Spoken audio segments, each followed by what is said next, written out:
All right, and I think we're about to, yes, webinar is being live streamed. Great, thank you, thank you. Welcome. My name is Paul Sugarman, and this is the Instant Shakespeare Company on July 13th, 2024. And today we are doing a reading of the tragedy of Romeo and Juliet. I will be playing Aeschylus, Peter, and other roles. And let me introduce you to the rest of our cast. Angus. Hi, Angus Hepburn from London, playing Old Capulet. And Bernie. Hi, I'm playing Friar Lawrence, and that's it. Okay, and your name's Bernie. So.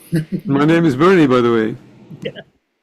All right. Bernie agents out there, agents and Right. Okay. managers. Jackie. Oh, hi, Jackie Margolis, and I'm the nurse and also Samson. All righty. And Ken.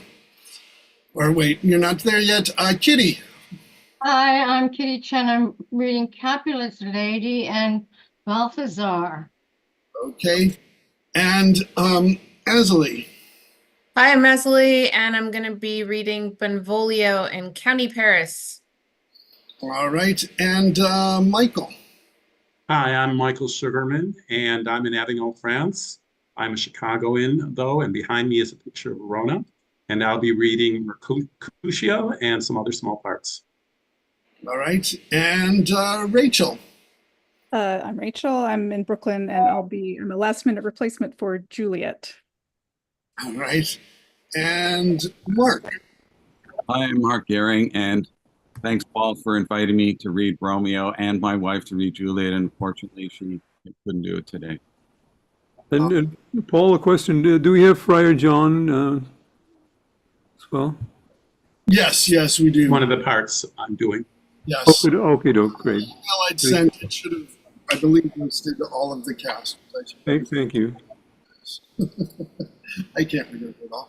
But anyways, yes. So here we, I believe, and Ken, are you there? All right. Well, yes, Ken Wayne from Brooklyn. Can you hear me? Yes. Great. Ken Wayne, I'm doing Tybalt, Old Montague, the second musician, and the apothecary. Okay. All right. And so, yeah, I will also be reading the stage directions, and just because I think it's helpful with this. So without further ado, let us present the tragedy of Romeo and Juliet. Actus primus, scena prima. Enter Samson and Gregory with swords and bucklers of the house of Capulet. Oh, my word will not carry collars. No, for then we should be colliers. I mean, if we be in collar, we'll draw. Aye, while you live, draw your neck out of the collar. I strike quickly, being moved.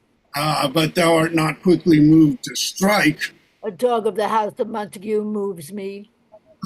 To move is to stir, and to be valiant is to stand. Therefore, if thou art moved, thou runst away. A dog of that house shall move me to stand. I will take the wall of any man or maid of Montague's. That shows the elite way, for the weakest goes to the wall.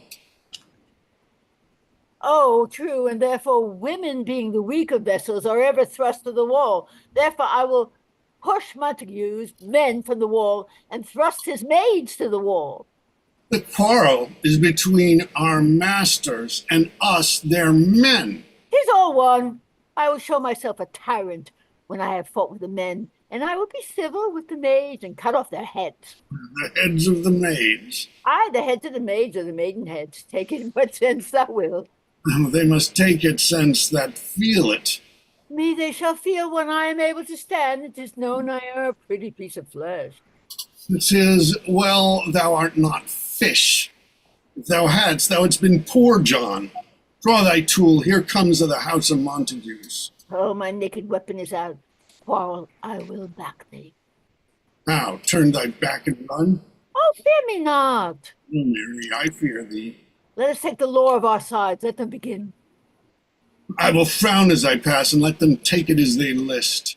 Nay, as they dare, I will bite my thumb at them, which is a disgrace to them if they bear it. Do you bite your thumb at us, sir? I do bite my thumb, sir. Do you bite your thumb at us, sir? In the law of our side, if I say I, No. no, sir, I do not bite my thumb at you, sir, but I bite my thumb, sir. Do you quarrel, sir? Quarrel, sir? No, sir. Oh, if you do, sir, I am for you. I serve as good a man as you. No better?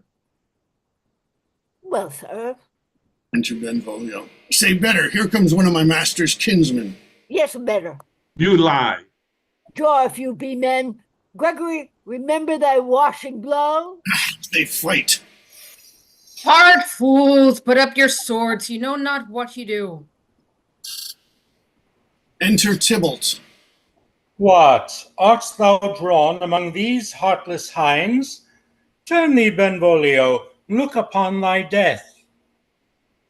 I do but keep the peace, but up thy sword or manage it to part these men with me. What, draw and talk of peace? I hate the word, as I hate hell, all Montagues and thee. Have it thee, coward! Fight. Enter 3 or 4 citizens with clubs. Clubs, bills, partisans, strike them down. Down with the Capulets, down with the Montagues. Enter old Capulet in his gown and his wife. What noise is this? Give me my long sword, ho! A crutch, a crutch. What call you for a sword? My sword, I say. Old Montague is come and flourishes his blade in spite of me. Enter old Montague and his wife. Thou villain Capulet, hold me not, let me go. Thou shalt not stir a foot to seek a foe. Enter Prince Aeschylus with his train. Rebellious subjects, enemies to peace, profaners of this neighbor-stained steel, will they not hear? What ho, you men, you beasts that quench the fire of your pernicious rage with purple fountains issuing from your veins! On pain of torture, from those bloody hands, throw your mistempered weapons to the ground, and hear the sentence of your moved prince. 3 civil broils, bred of an airy word, by thee, old Capulet, and Montague, have thrice disturbed the quiet of our streets, and made Verona's ancient citizens cast by their grave beseeming ornaments to wield old partisans in hands as old, cankered with peace, to part your cankered hate. If ever you disturb our streets again, your lives shall pay the forfeit of the peace. For this time, all the rest depart away. You, Capulet, shall go along with me, and Montague, come you this afternoon, to know our farther pleasure in this case. To old Freetown, our common judgment place. Once more, on pain of death, all men depart. Exeunt. Who set this ancient quarrel new abroach? Speak, nephew, were you by when it began? Here were the servants of your adversary. In yours close fighting ere I did approach, I drew to part them in the instant came. The fiery Tybalt, with his sword prepared, which as he breathed defiance to my ears, he swung about his head and cut the winds, who nothing hurt withal, his him in scorn. While we were interchanging thrusts and blows, came more, and fought on part and part, till the prince came, who parted either part. Well, where is Romeo? Saw you him today? Right glad am I he was not at this fray. Madam, an hour before the worship sun peered forth the golden window of the east. A troubled mind draved me to walk abroad, where underneath the grove of sycamore, that westward rooteth from the city side. So early walking did I see your son. Towards him I made, but he was ware of me, and stole into the covert of the wood. I measuring his affections by my own, which then must sought, where most might not be found, being one too many, by my weary self, pursued my honor, not pursuing his, and gladly shunned, who gladly fled from me. Many a morning hath he there been seen, with tears augmenting the fresh morning's dew, adding to clouds more clouds with his deep sighs. But all so soon as the all-cheering sun should in the farthest east begin to draw the shady curtains from Aurora's bed, away from light steals home my heavy son, and private in his chamber pens himself, shuts up his windows, locks fair daylight out, and makes himself an artificial night. Black and portentous must this humour prove, unless good counsel may the cause remove. My noble uncle, do you know the cause? I neither know it nor can learn of him, Have you importuned him by any means? both by myself and many other friends. But he, his own affection's counsellor, is to himself, I will not say how true, but to himself so secret and so close, so far from sounding and discovery, as is the bud bit with an envious worm, ere he can spread his sweet leaves to the air, or dedicate his beauty to the same. Could we but learn from whence his sorrows grow, we would as willingly give cure as know.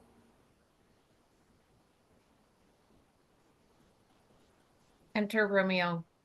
See where he comes, so please you step aside. I know his grievance, or much denied. I would thou wert so happy by thy stay to hear true shrift. Come, madam, let's away. Morrow, cousin, Is the day so young? but new, struck 9. I me, sad hour seems long. Was that my father that went hence so fast? It was. What sadness lengthens Romeo's hours? Not having that, which having makes them short. In love, Out of love. of her favor where I am in love. Alas, that love so gentle in his view should be so tyrannous and rough in proof. Alas, that love, whose view is muffled still, should without eyes see pathways to his will. Where shall we dine? Oh me, what fray was here? Yet tell me not, for I have heard it all. Here's much to do with hate, but more with love. Why then, oh brawling love, oh loving hate, oh anything of nothing first created, oh heavy lightness, serious vanity, misshapen chaos of well-seeing forms, feather of lead, bright smoke, cold fire, sick health, still waking sleep. That is not what it is. This love I feel, I that feel no love in this. Dost thou not laugh? No, 'cause I'd rather weep A good heart at what? at thy good heart's oppression. Why, such is love's transgression. Griefs of mine own lie heavy in my breast, which thou wilt propagate to have it pressed with more of thine. This love that thou hast shown doth add more grief to too much of mine own. Love is a smoke made with fume of sighs, being purged, a fire sparkling in lovers' eyes, being vexed, a sea nourished with loving tears. What is it else? A madness most discreet, a choking gall and a preserving sweet. Farewell, my coz. Soft, I will go along, and if you leave me so, you do me wrong. But I have lost myself. I am not here. This is not Romeo. He's some other where. Tell me in sadness, who is it that you love? What, shall I groan and tell thee? Groan, why, no. Sadly, tell me who. A sick man in sadness makes his will, a word ill urged to one that is so ill. In sadness, cousin, I do love a woman. I aim so near, when I supposed you love. A right good mark, man, and she's fair, I love. A right fair mark, fair cause's soonest hit. Well, in that hit you miss. She'll not be hit with Cupid's arrow, she has Dian's wit. And in strong proof of chastity well armed, from love's weak childish bow she lives uncharmed. She will not stay the siege of loving terms, nor bid the encounter of assailing eyes, nor open her lap to saint-seducing gold. Oh, she is rich in beauty, only poor that when she dies with beauty dies her store.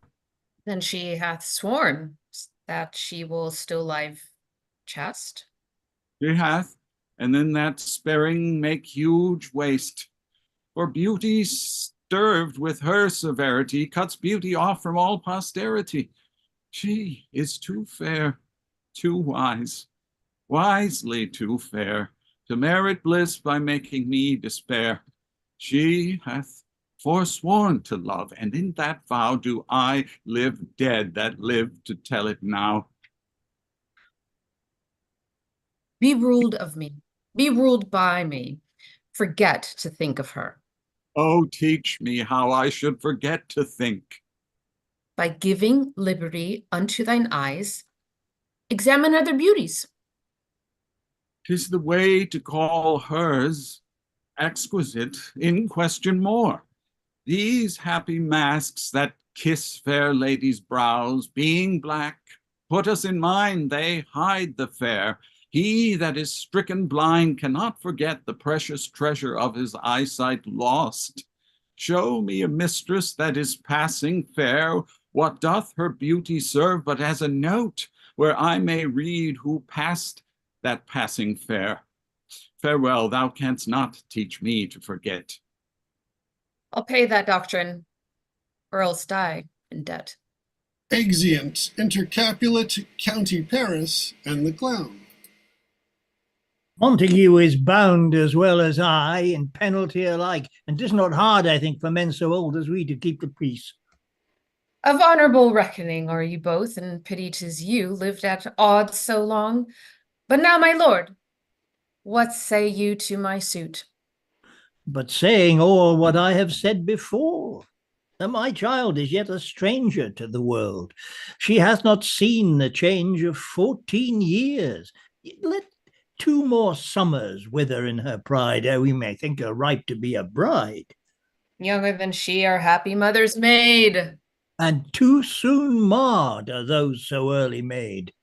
Earth has swallowed all my hopes, but she's the hopeful lady of my earth. But woo her gentle, Paris. Get her heart. My will to her consent is but a part, and she agree within her scope of choice lies my consent, and fair according voice. This night I hold an old accustomed feast, whereto I have invited many a guest such as I love, and you among the store. One more, most welcome, makes my number more. At my poor house look to behold this night earth-treading stars that make dark heaven light. Such comfort as do lusty young men feel when well-apparelled April on their heel of limping winter treads. Even such delight among fresh fennel buds shall you this night inherit at my house. Hear all see, and like her most, whose merit most shall be, which one more view of many, mine being one, may stand in number, though in reckoning none. Come, go with me. Go, sirrah, trudge about through fair Verona. Find those persons out whose names are written there, and to them say, my house and welcome, on their pleasure stay.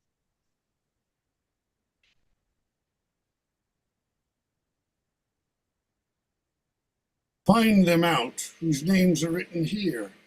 Here it is written that the shoemaker should meddle with his yard, and the tailor with his last, and the fisher with his pencil, and the painter with his nets.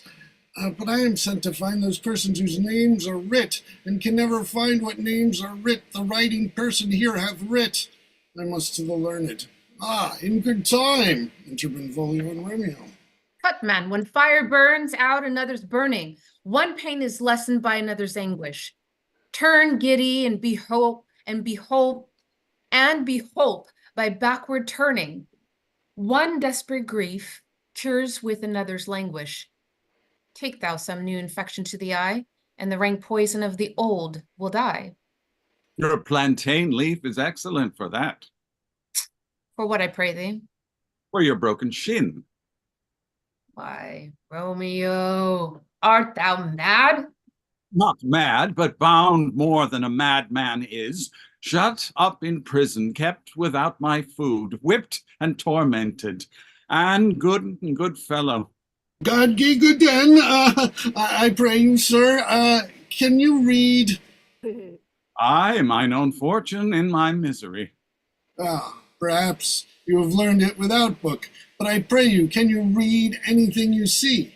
Aye, if I know the letters and the language. Ye say honestly, rest you merry. Stay, fellow, I can read. Signor Martino and his wife and daughter.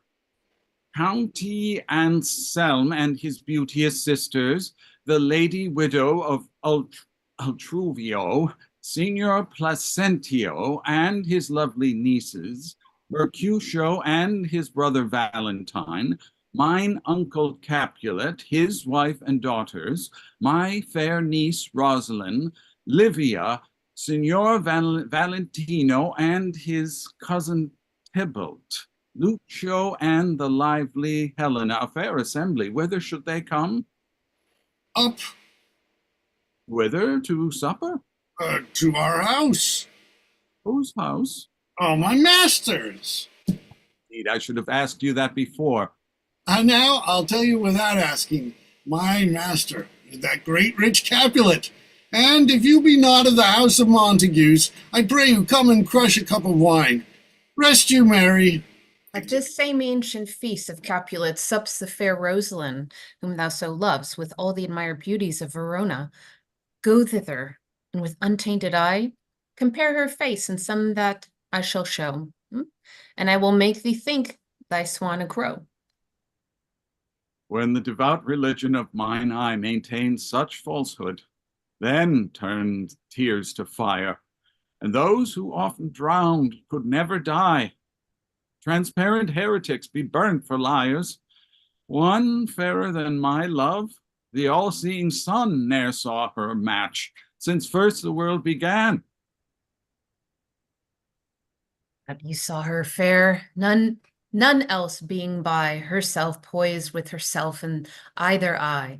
But in that crystal scales let there be weighed your lady's love against some other maid, that I will show you, shining at this feast. And she shewed scant shell, well, that now shews best. I'll go along, no such sight to be shown, but to rejoice in splendor of mine own. Enter Capulet, exit, enter Capulet's wife and nurse.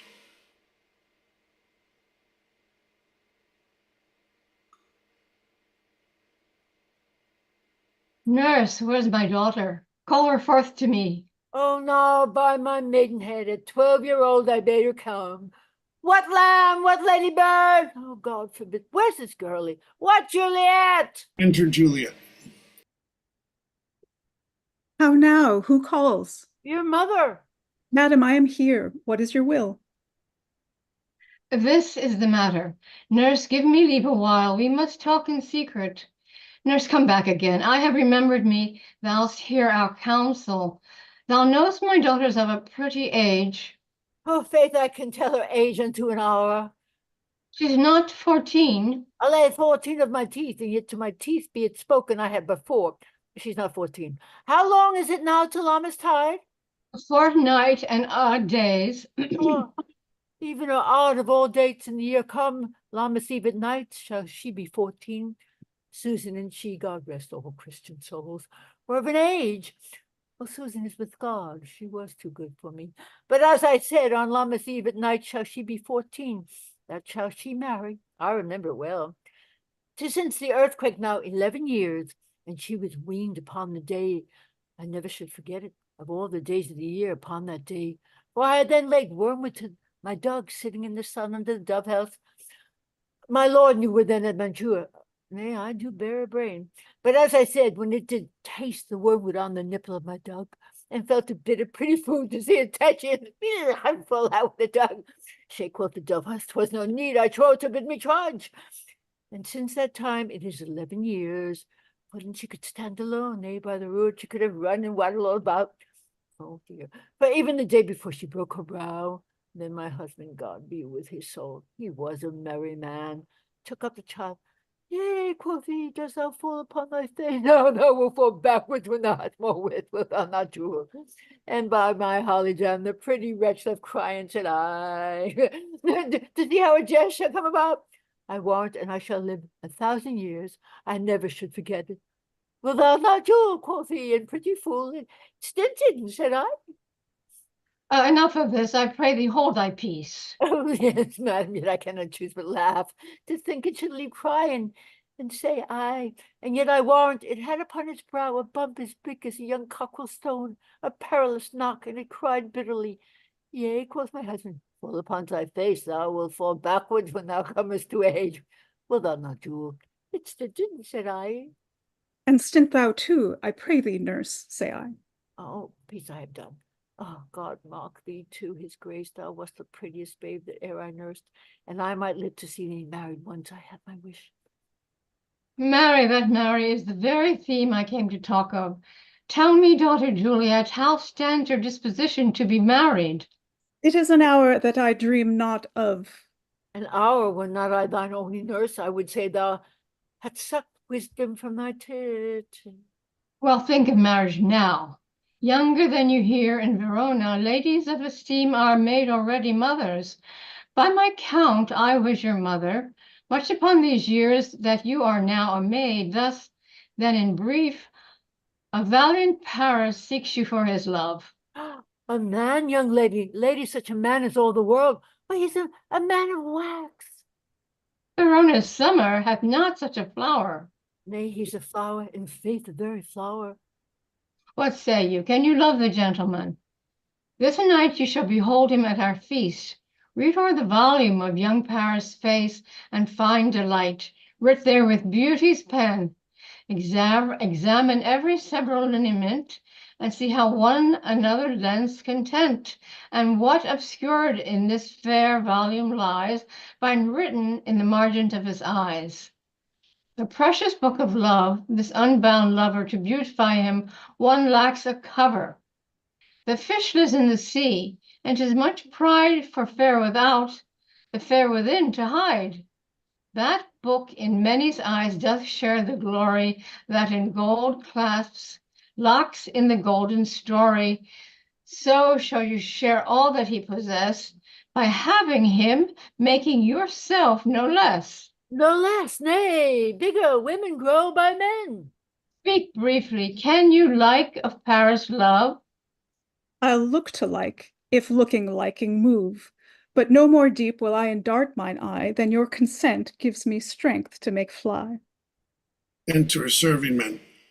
Madam, the guests are come, supper served up. You called, my young lady asked for, the nurse cursed in the pantry, and everything in extremity. I must hence to wait. I beseech you, follow straight. Exit.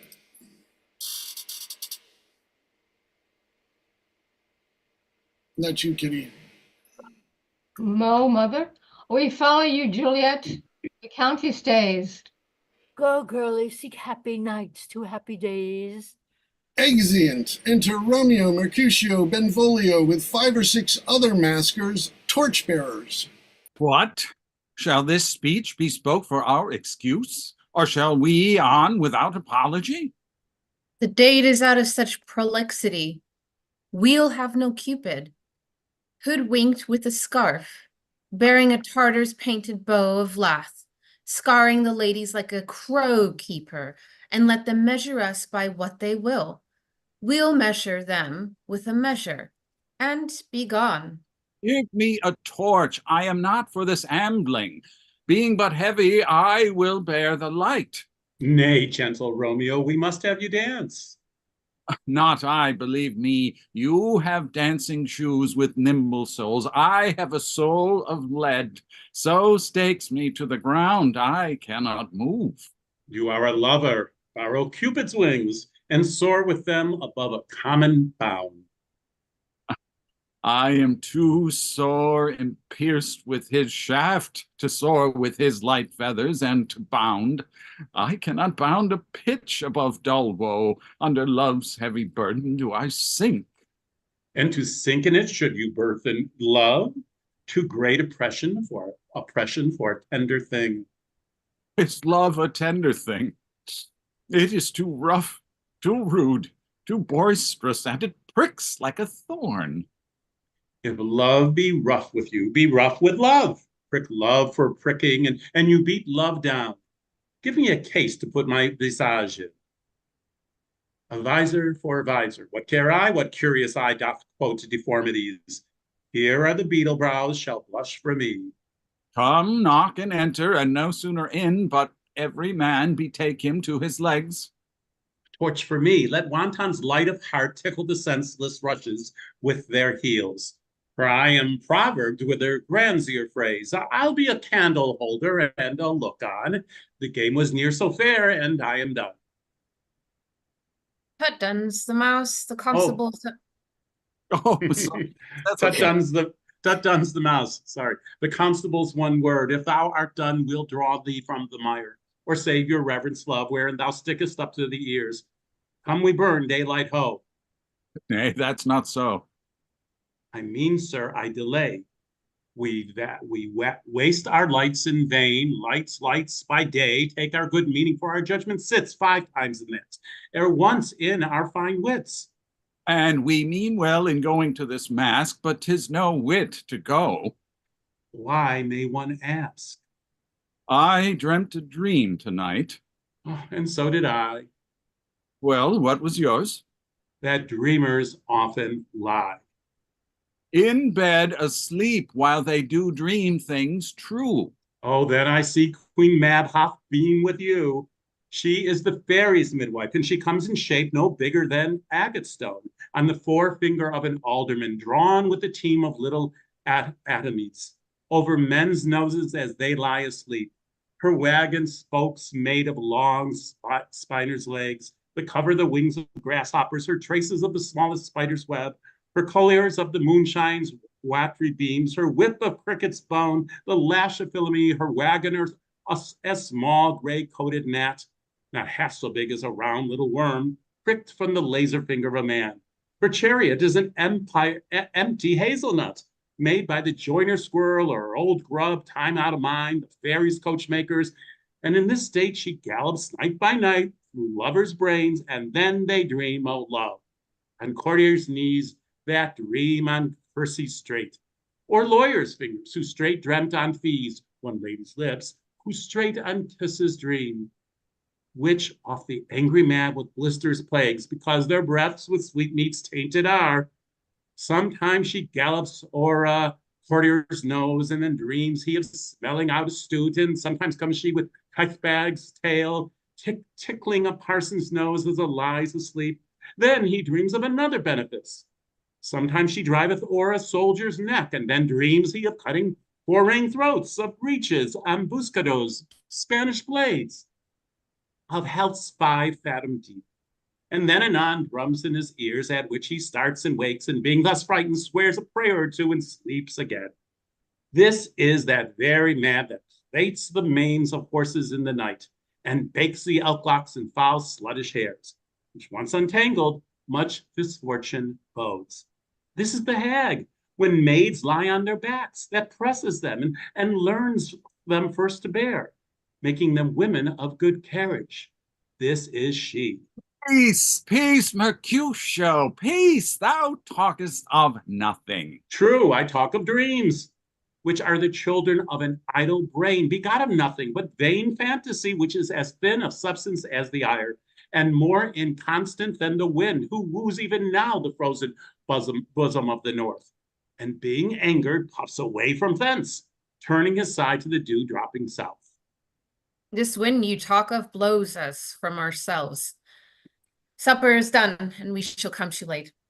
I fear too early for my mind misgives some consequence, yet hanging in the stars shall bitterly begin his fearful date with this night's revels, and expire the term of a despised life closed in my breast, by some vile forfeit of untimely death. But he that hath the scourge of my cousin, direct my suit on, lusty gentlemen. Strike drum. They march about the stage, and serving men come forth with their napkins. Enter servant. Where's Potpan, that he helps not to take away? He shift a trencher, he scape a trencher? When good manner shall lie at one or two men's sons' hands, and they unwashed too, 'tis a foul thing. Away with the joint stools! Remove the court cupboard! Look to the plate! Good thou, say me a piece of marchpan, and as thou lovest me, let the porter let in Susan Grindstone and Nell Anthony and Potpan. Aye, boy, ready. You are looked for and called for and asked for and sought for in the great chamber. We cannot be here and there too. Surely, boys, be brisk a while, and the longer liver take all. Exeunt. Enter all the guests and gentlewomen to the maskers. Is that me, Paul? Yes, that is. Welcome, gentlemen. Ladies that have their toes unplagued with corns will walk about with you. Ah, my mistresses, which of you all will now deny to dance? She that makes dainty, she, I'll swear, hath corns. Am I come near you now? Welcome, gentlemen. I have seen the day that I have worn a visor and could tell a whispering tale in a fair lady's ear, such as would please. 'Tis gone, 'tis gone, 'tis gone. You are welcome, gentlemen. Come, musicians, play. Music plays, and they dance. Hall, give room, and foot it, girls. More light, you knaves, and turn the tables up, and quench the fire. The room is grown too hot. Sirrah, then this unlooked-for sport comes well. Oh, nay, sit, good cousin Capulet, for you and I are past our dancing days. How long is now since last yourself and I were in a mask? For a lady, 30 years. Man, 'tis not so much. 'Tis since the nuptial of Lucentio. Come, Pentecost, as quickly as it will, some 5 or 20 years, and then we must. 'Tis more. His son is elder, sir. His son is 30. Will you tell me that? His son was but a ward 2 years ago. What lady is that which doth enrich the hand of yonder knight? I know not, sir. Oh, she doth teach the torches to burn bright. It seems she hangs upon the cheek of night as a rich jewel in an Ethiop's ear. Beauty too rich for use, for earth too dear. She shows a snowy dove trooping with crows, as yonder lady o'er her fellows shows. The measure done, I'll watch her place of stand, and touching hers, make blessed my rude hand. Did my heart love till now, or swear its sight? For I never saw true beauty till this night. This, by his voice, should be a Montague. Fetch me my rapier, boy. What, dares the slave come hither covered with an antic face to fleer and scorn at our solemnity? Now, by the stock and honour of my kin, to strike him dead, I hold it not a sin. Why, how now, kinsman? Wherefore storm you so? Uncle, this is a Montague, our foe, a villain that is hither come in spite to scorn at our solemnity this night. Young Romeo, is it? 'Tis he, that villain Romeo. Content thee, gentle coz. Let him alone. bears him like a portly gentleman, and to say truth, Verona brags of him to be a virtuous and well-governed youth. I would not for the wealth of all the town here in my house do him disparagement, therefore be patient. Take no note of him. It is my will, which if thou respect, show a fair presence and put off these frowns, an ill-beseeming semblance for a feast. It fits when such a villain as a guest I'll not endure him. He shall be endured. What, goodman boy? I say he shall. Go to. I am the master here of you. Go to. You'll not endure him. God shall mend any soul. You'll make a mutiny among the guests. You will set cock-a-hoop. You'll be the man. Why, uncle, 'tis a shame. Go to. Go to. You're a saucy boy. Is so indeed? This trick may chance to scathe you. I know not. I know what you must contrary me. Marry, 'tis time. Well said, my hearts. You are a princox. Go. Be quiet. Or more light for shame. I'll make you quiet. What cheerly, my hearts? Patience perforce with wilful colour meeting makes my flesh tremble in their different greeting. I will withdraw, but this intrusion shall, now seeming sweet, convert to bitter gall. Exit. Reign with my unworthiest hand. This holy shrine, the gentle sin is this. My lips to blushing pilgrims did ready stand to smooth that rough touch with a tender kiss. Good pilgrim, you do wrong your hand too much, which mannerly devotion shows in this. For saints have hands, that pilgrims' hands do touch, and palm to palm is holy palmer's kiss. Have not saints lips and holy palmers too? I, pilgrim, lips that they must use in prayer. Oh, then, dear saint, let lips do what hands do. They pray, grant thou, least fair turn to despair. Saints do not move, though grant for prayer's sake.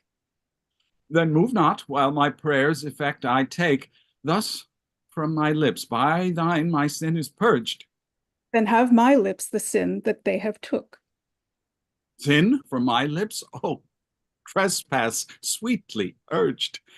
Give me my sin again. You kiss by the book.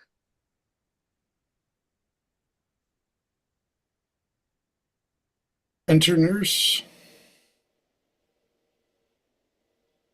Sorry, madam, your mother craves a word with you. What is her mother? Mary Bachelor.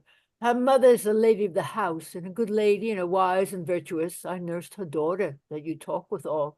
I tell you, he can lay hold of her, shall have the chinks. Is she a Capulet? Oh, dear account, my life is my foe's debt. Away, begone, the sport is at the best. Aye, so I fear, the more is my unrest. Nay, gentlemen, prepare not to be gone. We have a trifling foolish banquet towards. Is it, nurse, so? Why, then I thank you all. I thank you, honest gentlemen. Good night. More torches here? Come on. Then let's to bed. Ah, oh, sirrah, by my fay, it waxes late. I'll to my rest. Come hither, nurse. What is yon gentleman? Oh, the son and heir of old Tiberio. What's he that now is going out of door? Mary, I think the young Petruchio. No. What's he that follows here that would not dance? I know not. Go ask his name. If he be married, my grave is like to be my wedded bed. His name is Romeo and Montague, the only son of your great enemy. My only love sprung from my only hate, too early seen, unknown, and known too late. Prodigious birth of love it is to me that I must love a loathed enemy. What is this? A rhyme I learn even now of one I danced withal. One calls within, Juliet! None and none comes away, the strangers all are gone. Exeunt. Chorus. Now old desire doth in his deathbed lie, and young affection gapes to be his heir. That fair, for which love groaned for and would die, with tender Juliet matched, is now not fair. Now Romeo is beloved and loves again, alike bewitched by the charm of looks, but to his foe supposed he must complain, and she steal love's sweet bait from fearful hooks. Being held a foe, he may not have access to brave such vows as lovers used to swear, and she as much in love, her means much less to meet her new beloved anywhere. But passion lends them power, time means to meet, tempering extremities with extreme sweet. Enter Romeo alone. Can I go forward when my heart is here? Turn back, dull earth, and find thy center out. Enter Benvolio and Mercutio. Romeo, my cousin Romeo. He is wise, No. and on my life hath stolen him home to bed. He ran this way and leapt this orchard wall. Call good Mercutio. Nay, I'll conjure too. Romeo, humors, madman, passion, lover, appear thou in the likeness of a sigh, speak but one rhyme, and I am satisfied.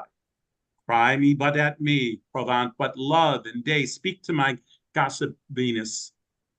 One fair word, one nickname for her pure blind son and her, young Abraham Cupid, he that shot so true when King Cophetua loved the beggar maid. He heareth not, he stirreth not, he moveth not, the ape is dead. I must conjure him. I conjure thee by Rosalind's bright eyes, by her high forehead and her scarlet lip, by her fine foot, straight leg, and quivering thigh, and the demeans that there adjacent lie, that in thy likeness thou appear to us. And if he hear thee, thou wilt anger him. This cannot anger him. 'Twould anger him to raise a spirit in his mistress' circle of some strange nature, letting it stand till she had laid it and conjured it down, that were some spite. My invocation is fair and honest, and in his mistress' name I conjure only but to raise up him. Come, he hath hid himself among these trees, to be consorted with the humorous night. Blind is his love, and best befits the dark. If love be blind, love cannot hit the mark. Now will he sit under a medlar tree and wish his mistress were that kind of fruit, as maids call medlars when they laugh alone? Oh, Romeo, that she were! Oh, that she were an open, or thou a pulprin pear! Romeo, good night. I'll to my truckle bed. The field bed is too cold for me to sleep. Come, shall we go? Go then, for 'tis in vain to seek him here. That means not to be found. Exeunt. He jests at scars that never felt a wound.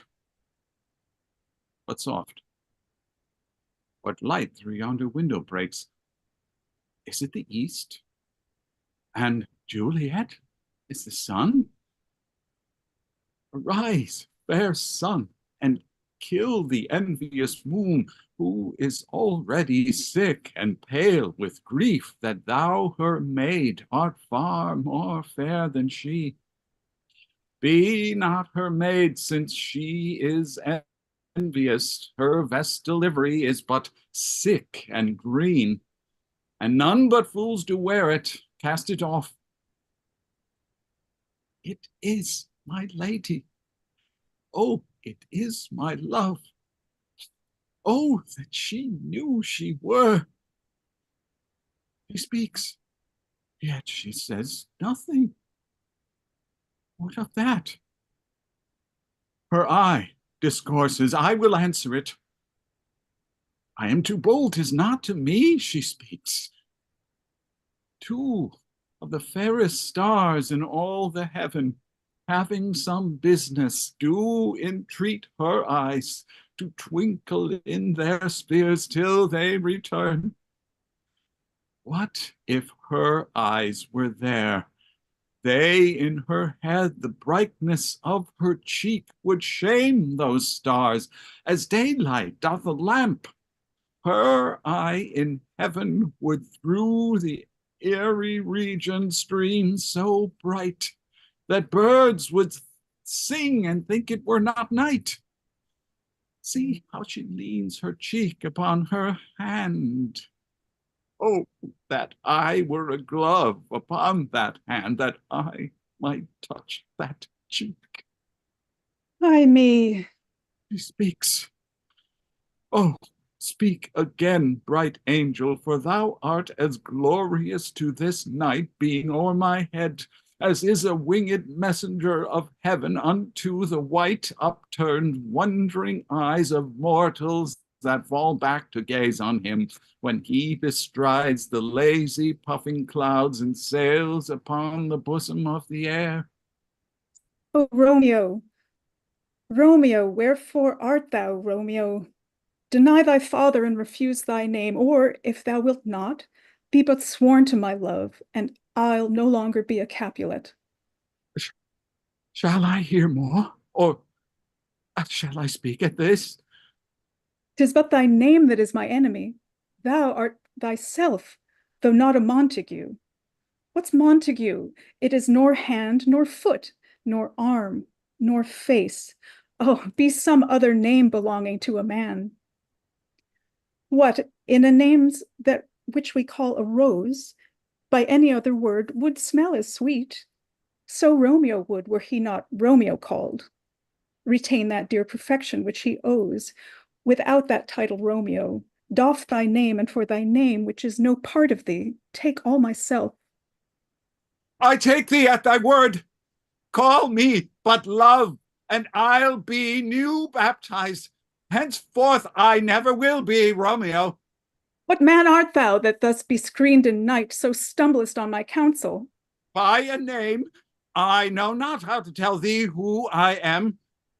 My name, dear saint, is hateful to myself because it is an enemy to thee. Had I it written, I would tear the word. My ears have not yet drunk 100 words of thy tongue's uttering, yet I know the sound. Art thou not Romeo and a Montague? Neither, fair maid, if either thee dislike. How camest thou hither? Tell me, and wherefore? The orchard walls are high and hard to climb, and the place death, considering who thou art, if any of my kinsmen find thee here.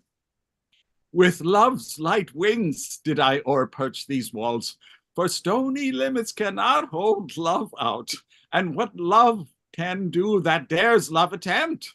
Therefore thy kinsmen are no stop to me. If they do see thee, they will murder thee. Alack, there lies more peril in thine eye than 20 of their swords. Look thee but sweet, and I am proof against their enmity. I would not for the world they saw thee here. I have night's cloak to hide me from their eyes, and but thou love me, let them find me here. My life were better ended by their hate than death prolonged wanting of thy love. By whose direction foundst thou this place? My love, that first did prompt me to inquire. He lent me counsel, and I lent him eyes. I am no pilot, yet wert thou as far as that vast shore washed with the farthest sea, I should adventure for such merchandise. Thou knowest the mask of night is on my face. Else would a maiden blush bepaint my cheek. For that which thou hast heard me speak tonight, fain would I dwell on form, fain deny what I have spoke, but farewell compliment. Dost thou love? I know thou wilt say aye, and I will take thy word. Yet if thou swearest, thou mayst prove false. As lovers' perjuries, they say Jove laughed. O gentle Romeo, if thou dost love, pronounce it faithfully. Or if thou thinkest I am too quickly won, I'll frown and be perverse, and say thee nay. So thou wilt woo, but else not for the world. In truth, fair Montague, I am too fond, and therefore thou mayest think my behavior light. But trust me, gentlemen, I'll prove more true than those that have coin to be strange. I should have been more strange, I must confess, but that thou overheardst ere I was ware my true love's passion. Therefore pardon me, and not impute this yielding to light love, which the dark night hath so discovered. Lady, by yonder moon, I vow, that tips with the silver all the fruit tree tops. Oh, swear not by the moon, the inconstant moon, that monthly changes in her circled orb, least that thy love prove likewise variable. What shall I swear by? Do not swear at all, or if thou wilt swear, by thy gracious self, which is the god of my idolatry, and I'll believe thee. If my heart's dear love. Well, do not swear, although I joy in thee. I have no joy of this contract tonight. It is too rash, too unadvised, too sudden, too like the lightning which doth cease to be, ere one can say it lightens. Sweet good night. This bud of love by summer's ripening breath may prove a beauteous flower when next we meet. Good night, as sweet repose and rest come to thy heart as that within my breast. Oh, wilt thou leave me so unsatisfied? What satisfaction canst thou have tonight? The exchange of thy love's faithful vow for mine. I gave thee mine before thou didst request it, and yet I would it were to give again. Wouldst thou withdraw it? For what purpose, love? But to be frank, and give it thee again. And yet I wish but for the thing I have. My bounty is as boundless as the sea, my love as deep. The more I give to thee, the more I have, for both are infinite. I hear some noise within, dear love, adieu. Calls within. Anon, good nurse. Sweet Montague, be true. Stay but a little, I will come again. Oh, blessed, blessed night. I am afeard being in night. All this is but a dream. Too flattering sweet to be substantial. 3 words, dear Romeo, and good night indeed. If that thy bent of love be honorable, thy purpose marriage, send me word tomorrow by one that I'll procure to come to thee, where and what time thou wilt perform the rite, and all my fortunes at thy foot I'll lay, and follow thee, my lord, throughout the world. Madam! I come anon, but if thou meanest not well, I do beseech thee. Madam! By and by I come, to cease thy strife and leave me to my grief. Tomorrow will I send. So thrive my soul. 1,000 times good night. 1,000 times the worse to want thy light. Love goes towards love as schoolboys from their books, but love from love towards school with heavy looks. Hist, Romeo, hist. Oh, for Faulkner's voice to lure this tassel gentle back again. Bondage is hoarse, and may not speak aloud, else I would tear the cave where echo lies, and make her airy tongue more hoarse than with repetition of my Romeo. It is my soul that calls upon my name. How silver sweet sound lovers' tongues by night, like softest music to attending ears. Romeo, My niece, what o'clock tomorrow shall I send to thee? by the hour of 9. I will not fail. 'Tis 20 years till then. I have forgot why I did call thee back. Let me stand here till thou remember it. I shall forget to have thee still stand here, remembering how I love thy company. And I'll stay still to have thee still forget, forgetting any other home but this. 'Tis almost morning, I would have thee gone, and yet no further than a wanton's bird. Then lets it hop a little from his hand like a poor prisoner in his twisted gyves, and with a silken thread plucks it back again, so loving jealous of his liberty. I would I were thy bird. Sweet, so would I, yet I should kill thee with much cherishing. Good night, good night. Parting is such sweet sorrow.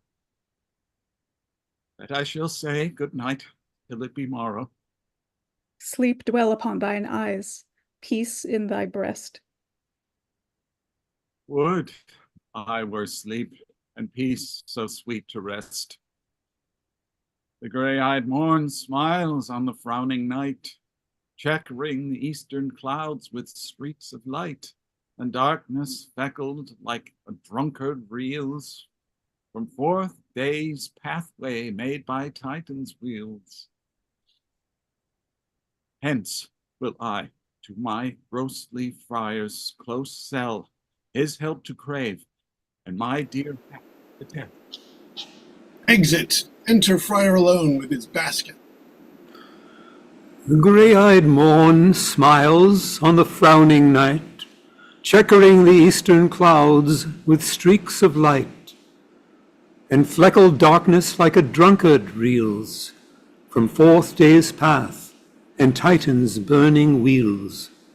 Now ere the sun advances burning eye, the day to cheer and night's dank dew to dry, I must upfill this osier cage of ours with baleful weeds and precious juiced flowers. The earth, that's nature's mother, is her tomb. What is her burying grave?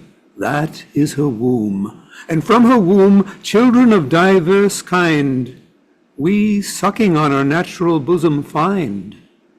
Many, for many virtues excellent, none but for some, and yet all different. O mickle is the powerful grace that lies in plants, herbs, stones, and their true qualities. For naught so vile that on earth doth live, but to the earth some special good doth give. Nor aught so good, but strained from that fair use, revolts from true birth, stumbling on abuse. Virtue itself turns vice, being misapplied, and vice, sometime by action, dignified. Enter Romeo. Within the infant rind of this weak flower, poison hath residence, and medicine power.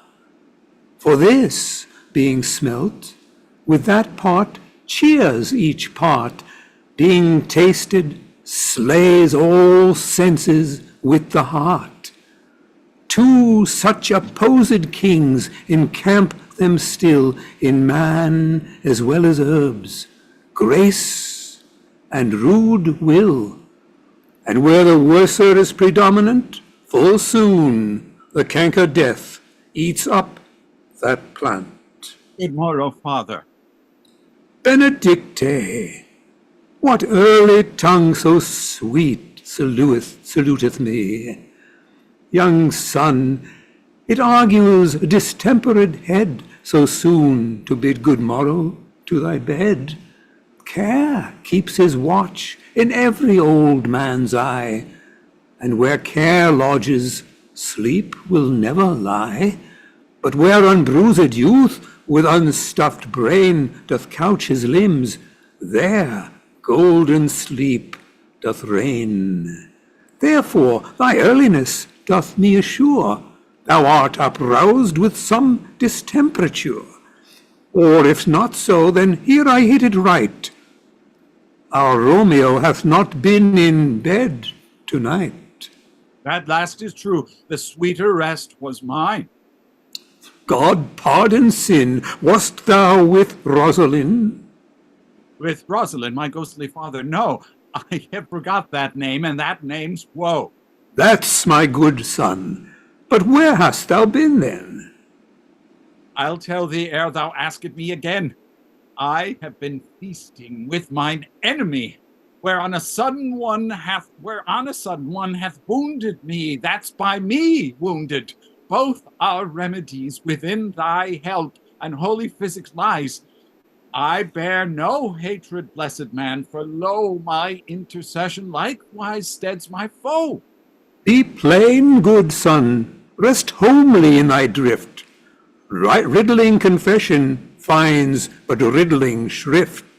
Then plainly know my heart's dear love is set on the fair daughter of rich Capulet.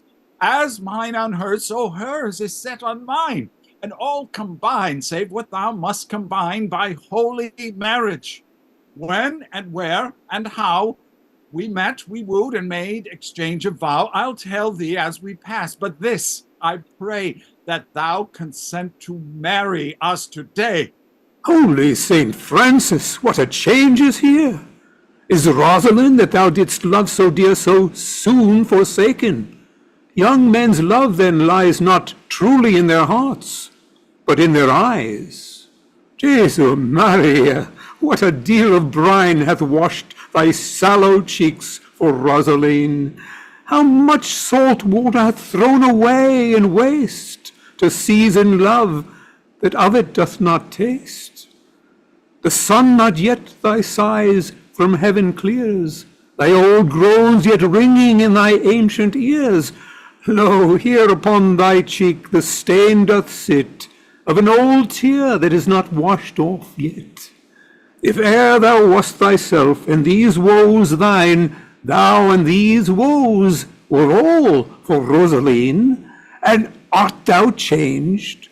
Pronounce this sentence then: women may fall when there's no strength in men. Thou chidest me oft for loving Rosalind. For doting, not for loving, pupil mine. And bids me bury love. Not in a grave, to lay one in, another out to have. I pray thee, chide me not. Her I love now doth grace for grace and love for love allow. The other did not so. Oh, she knew well thy love did read by rote that could not spell. But come, young waverer, come, go with me. In one respect I'll thy assistant be. For this alliance may so happy prove to turn your household rancor to pure love. Let us hence, I stand on sudden haste. Wisely and slow, they stumble that run fast.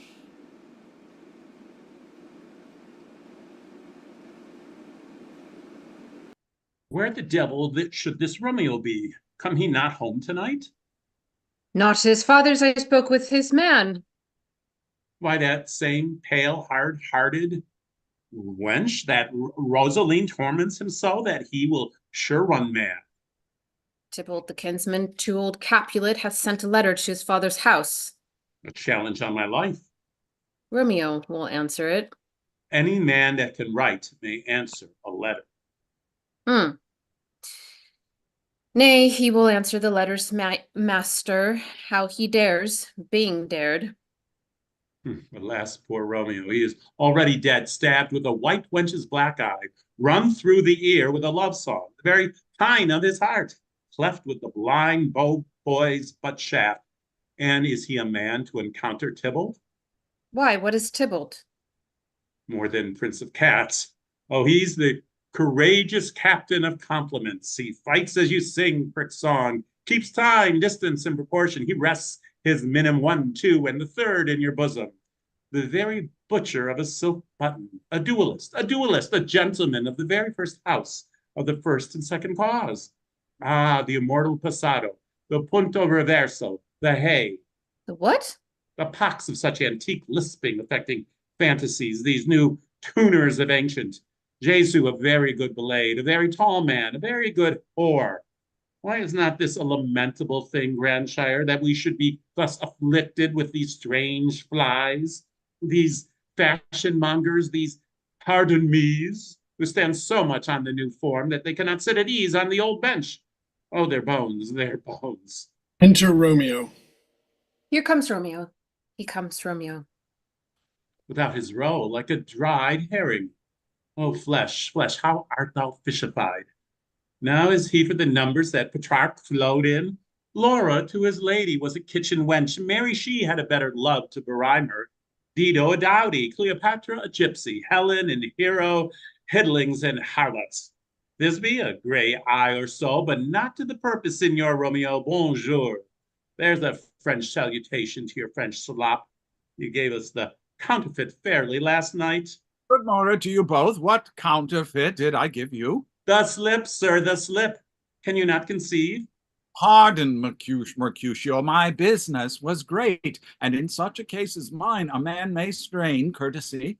Well, that's as much to say. Such a case as yours constrains a man to bow in the hands. Meaning to curtsy. Thou hast most kindly hit it. A most courteous exposition. Nay, I am in the very pink of curtsy. Pink for flower. Right.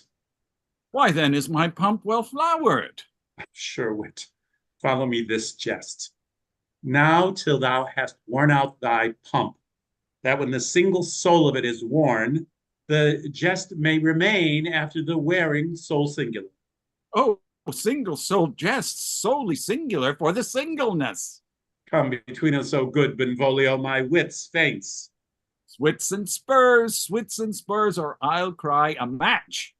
Nay, if our wits run the wild goose chase, I am done. For thou hast more of the wild goose in one of thy wits than I'm sure I have in my whole 5. Was I with you there for the goose? Thou wast never with me for anything when thou wast not there for the goose. I will bite thee by the ear for that jest. Nay, good goose, bite not. Thy wit is a very bitter sweeting. It is a most sharp sauce. And is it not well served into a sweet goose? Oh, here's a wit of Cheverell that stretches from an inch narrow to an ell broad. I stretch it out for that word, broad, which added to the goose proves thee far and wide a broad goose. Why is not this better now than groaning for love? Now art thou sociable, now art thou Romeo, now art thou what thou art, by art as well as by nature, for this driveling love is like a great natural that runs lolling up and down to hide his babble in a hole. Stop there, stop there. Oh, thou dearest me to stop in my tale against the... Thou wouldst else have made thy tale large. Oh, thou art deceived. I would have made it short, or as I was come to the whole depth of my tale, and meant indeed to occupy the argument no longer. Enter nurse, enter man. Here's a goodly gear, a sail, a sail. Two, a shirt and a smock. Peter, And on. my fan, Peter. Good Peter to hide her face, for her fans the fairer face. God ye good morrow, gentlemen. God ye good and fair, gentlewoman. Is it good un? 'Tis no less, I tell you, for the body hand of the dial is now upon the prick of noon. And upon you, what a man are you? One gentlewoman that God hath made himself to mar. By my troth, it is said, for himself to mar. What gentlemen, can any of you tell me where I may find the young Romeo? I can tell you, but young Romeo will be older when you have found him than he was when you sought him, as I am the youngest of that name for a fault of a worse. You say well. Yea, is the worst well. Very well took, I faith, wisely. If you be he, sir, I desire some confidence with you. You will indict him to some supper. Abad, so ho. What hast thou found? No, hair, sir, unless a hare, sir, in a Lenten pie, that is something stale and hoar ere it be spent. An old hare whore is very good meat in Lent, but a hare that is hoar is too much for a score when it whores ere it be spent. Romeo, will you come to your father's? We'll to dinner thither. I will follow you. Farewell, well, ancient lady. Farewell, lady. Exit Mercutio Benvolio. Now I pray you, sir, what saucy merchant was this that was so full of his ropery? A gentleman, nurse, that loves to hear himself talk, and will speak more in a minute than he will stand to in a month. And he speak anything against me, I'll take him down. And he were lustier than he is, and 20 such jacks, and if I cannot, I'll find those that shall, scurvy knave. I am none of his flirt gills, I am none of his gained mates, and thou must stand by too and suffer ever knave to use me at his pleasure. I saw no man use you at his pleasure. If I had, my weapon should quickly have been out, I warrant you. I draw as soon as another man if I see occasion in a good quarrel, and the law on my side. Oh, now, afore God, I am so vexed that every part about me quivers, scurvy knave. Pray you, sir, and as I told you, my young lady bid me inquire you out. What she bid me say I will keep to myself. But first let me tell you, if you should lead her in a fool's paradise, as they say, it were a very gross kind of behavior, as they say. For the gentlewoman is young, and therefore if you should deal double with her, truly, if it were an ill thing to be offered to any gentlewoman, and very weak dealing. Commend me, nurse, wait. That's Romeo. Oh, yes, nurse, commend me to thy lady and mistress, I protest unto thee. Good heart, and in faith I will tell her as much. Lord, she will be a joyful woman. What wilt thou tell her, nurse? Thou dost not mark me. I will tell her, sir, that you do protest, which, as I take it, it is a gentlemanlike offer. Bid her devise some means to come to Shrift this afternoon, and there she shall at Friar Lawrence cell be shrived and married. Here is for thy pains. No, truly, sir, not a penny. Go to, I say you shall. This afternoon, sir? Well, she shall be there. And stay thou, good nurse, behind the abbey wall. Within this hour my man shall be with thee, and bring thee cords made like a tackled stair, which to the high top gallant of my joy must be my convoy in the secret night. Farewell, be trusty, and I'll quit thy pains. Farewell, commend me to thy mistress. Now God in heaven bless thee. Hark you, sir. What sayest thou, my dear nurse? Is your man secret? Did you ever hear say to make heap counsel putting one away? Warrant thee, my man is as true as steel. Well, sir, my mistress is the sweetest lady. Lord, when 'twas a little prating thing, oh, there is a noble man in town, one Paris, that would fain lay knife aboard, but she, good soul, had as leave see a toad, a very toad, as see him. I anger her sometimes and tell her that Paris is the properer man, but I'll warrant you when I say so, she looks as pale as any clout in the versal world. Does not Rosemary and Romeo begin both with a letter? Aye, nurse, what of that? Both with an R? Amaka, that's the dog's name. R is for the. I know it begins with some other letter, and she hath the prettiest sententious of it, and of you and Rosemary, that it would do you good to hear it. Commend me to thy lady. Aye, 1,000 times. Peter, Anon. before the pace. Exit nurse and Peter. Enter Juliet. The clock struck 9 when I did send the nurse. In half an hour she promised to return. Perchance she cannot meet him. That's not so. Oh, she is lame. Love's herald should be thoughts, which 10 times faster glides than the sun beams, driving back shadows over lowering hills. Therefore do nimble-pinioned doves draw love, and therefore hath the wind-soft Cupid wings. Now is the sun upon the highmost hill of this day's journey, and from 9 till 12, I 3 long hours, yet she is not come.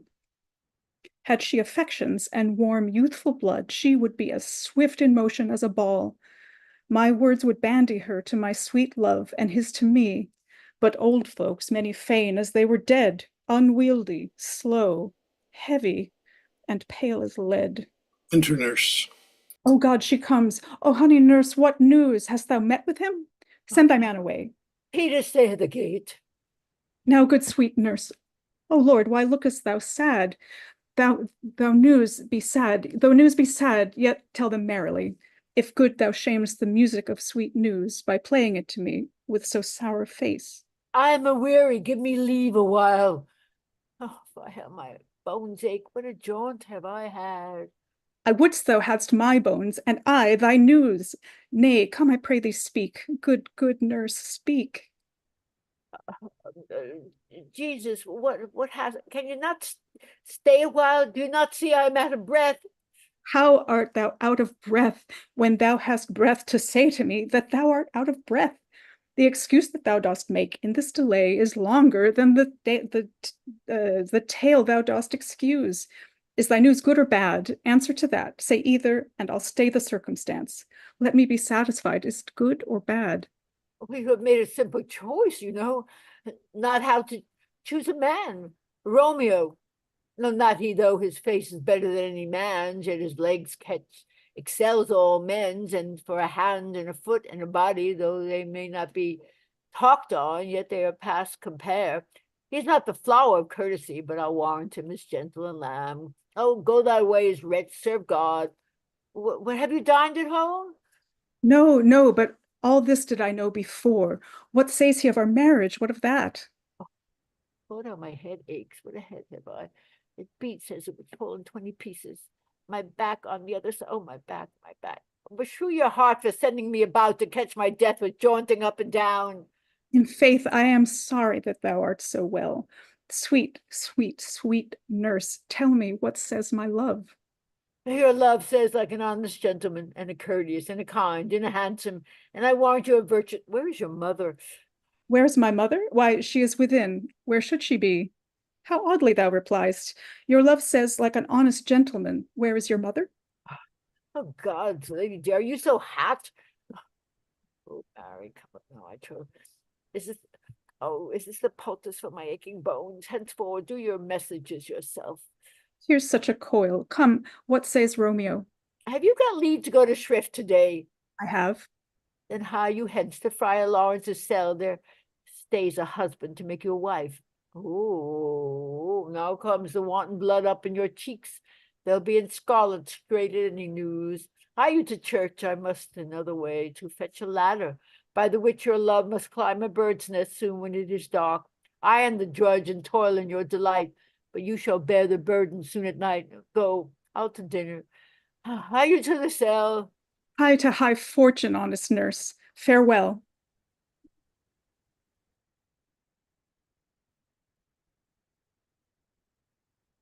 Enter Friar and Romeo. Oh yeah, I'm sorry, Romeo. I've got to unmute you and ask you to start video. And enter Friar and Romeo. Friar, Bernie, you there?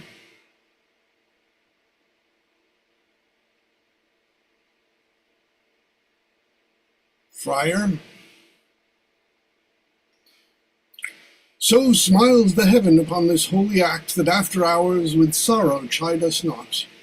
Amen, amen, but come what sorrow can, it cannot countervail thy exchange of joy that one short minute gives me in her sight. Do thou but close our hands with holy words. Then love-devouring death do what he dare, it is enough. I may call her mine. These violent delights have violent ends, and in their triumph die like fire and powder, which as they kiss consume. The sweetest honey is loathsome in his own deliciousness, and in that taste confounds the appetite. Therefore love moderately, long love doth so. Too swift arrives as tardy as too slow. Enter Juliet, here comes the lady. Oh, so light a foot will ne'er wear out the everlasting flint. A lover may bestride the gossamers that idles in the wanton summer air, and yet not fall so light is vanity. Good even to my ghostly confessor. Ah, Romeo shall thank thee, daughter, for us both. As much to him, else in his thanks too much. Ah, Juliet, if the measure of thy joy be heaped like mine, that thy skill be more to blazon it, then sweeten with thy breath this neighbor air, and let rich music's tongue unfold the imagined happiness that both receive in either by this dear encounter. conceit more rich in matter than in words, brags of his substance, not of ornament. They are but beggars that can count their worth. But my true love is grown to such an excess I cannot sum up some half of my wealth. Come with me, and we will make short work. For by your leaves you shall not stay alone till Holy Church incorporate two in one. Enter Mercutio, Benvolio, and men. I pray thee, good Mercutio, let's retire. The day is hot, the Capulets abroad, and if we meet, we shall not scape a brawl, for now these hot days is the mad, blood-stirring. Thou art like one of these fellows that, when he enters the confines of tavern, claps me his sword upon the table and says, God send me no need of thee, and by the operation of the second cup draws him on the drawer, and when indeed there is no need. Am I such a fellow? Come, come, thou art as hot a jack in thy mood as any in Italy, and soon moved to be moody, and as soon moody to be moved. And what too? Nay, and there were two such, we should have known shortly, for one would kill the other. Why thou wilt quarrel with a man that hath a hair more or a hair less in his beard, and then thou wilt quarrel with a man for cracking nuts, having no other reason, but because thou hast hazel eyes. What eye, such an eye, would spy out such a quarrel? Thy head is as full of quarrels as an egg is full of meat. And yet thy head hath been beaten as idle as an egg for quarreling. Thou hast quarrelled with a man coughing in the street, because he hath wakened the dog that hath lain asleep in the sun. Didst thou not fall out with a tailor for wearing his new doublet before Easter, with another for tying his new shoes with old riband, and yet thou wilt tutor me from quarreling? And I were so apt to quarrel as thou art, any man should buy the fee simple of my life for an hour and a quarter. The fee simple? Oh, simple. Enter Tybalt, Petruchio, and others. By my head, here comes the Capulets. By my heel I care not. Follow me close, for I will speak to them. Gentlemen, good den. A word with one of you. And but one word with one of us? Couple it with something. Make it a word and a blow. You shall find me apt enough to that, sir, and you will give me occasion. Could you not take some occasion without giving? Mercutio, thou consortst with Romeo. Consort? Dost thou make us minstrels? And thou make minstrels of us? Look to hear nothing but discords. Here's my fiddlestick. Here's that shall make you dance. Come, consort. We talk here in the public haunt of men. Either withdraw into some private place, or reason coldly of your grievances, or else depart. Here all eyes gaze on us. Men's eyes were made to look, and let them gaze. I will not budge for no man's pleasure, I. Enter Romeo. Well, peace be with you, sir. Here comes my man. But I'll be hanged, sir, if he were your livery. Marry, go before to field. He'll be your follower, your worship in that sense. May call him man. Romeo, the love I bear thee can afford no better term than this. Thou art a villain. Tybalt, the reason that I have to love thee doth much excuse the appertaining rage to such a greeting. Villain I am none. Therefore farewell, I see thou knowest me not. Boy, this shall not excuse the injuries that thou hast done me. Therefore turn and draw. I do protest I never injured thee, but love thee better than thou canst devise. Till thou shalt know the reason of my love, and so, good Capulet, which name I tender as dearly as my own, be satisfied. Oh, calm, dishonorable, vile submission. Alos Ducato carries it away. Tybalt, you rat catcher, will you walk? What wouldst thou have with me? Good king of cats, nothing but one of your 9 lives, and I mean to make bold withal. And as you shall use me the hereafter, do I beat the rest of the 8. Will you pluck your sword out of the pilcher by the ears? Make haste, lest mine be about your ears ere it be out. I am for you. Gentle Mercutio, put thy rapier up. Come, sir, your passado. Draw, Benvolio, beat down their weapons. Gentlemen, for shame, forbear this outrage. Tybalt, Mercutio, the prince expressly hath forbidden bandying in Verona's streets. Hold, Tybalt, good Mercutio. Exit Tybalt. I am hurt. A plague on both the houses. I am sped. Is he gone and hath nothing? What are thou hurt? A scratch. Marry, 'tis enough. Where's my page? Go, villain, fetch a surgeon. Courage, man, the hurt cannot be much. No, 'tis not so deep as a well, nor so wide as a church door, but 'tis enough. 'Twill serve. Ask for me tomorrow, and you shall find me a grave man. I am peppered, I warrant, for this world. Plague on both your houses. What? A dog, a rat, a mouse, a cat to scratch a man to death, a braggart, a rogue, a villain that fights by the book of arithmetic? Why the devil came you between us? I was hurt under your arm. I thought all for the best. Help me into some house, Benvolio, or I shall faint. A plague on both your houses. They have made worms' meat of me. I have it, and soundly to your houses. Exit. This gentleman, the prince's near ally, my very friend, hath got his mortal hurt in my behalf. My reputation stained with Tybalt's slander, Tybalt that an hour hath been my cousin. Oh, sweet Juliet, thy beauty hath made me effeminate, and in my temper softened valor's steel.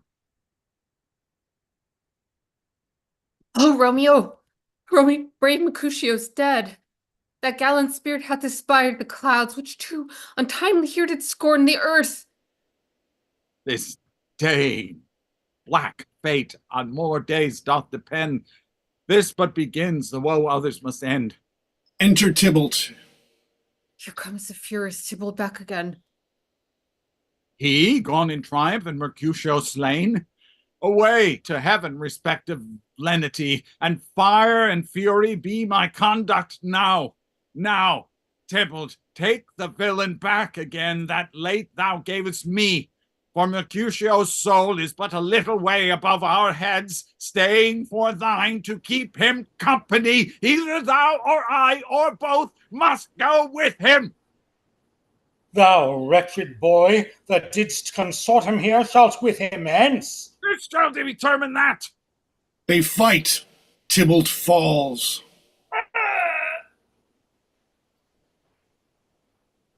Romeo, away, be gone.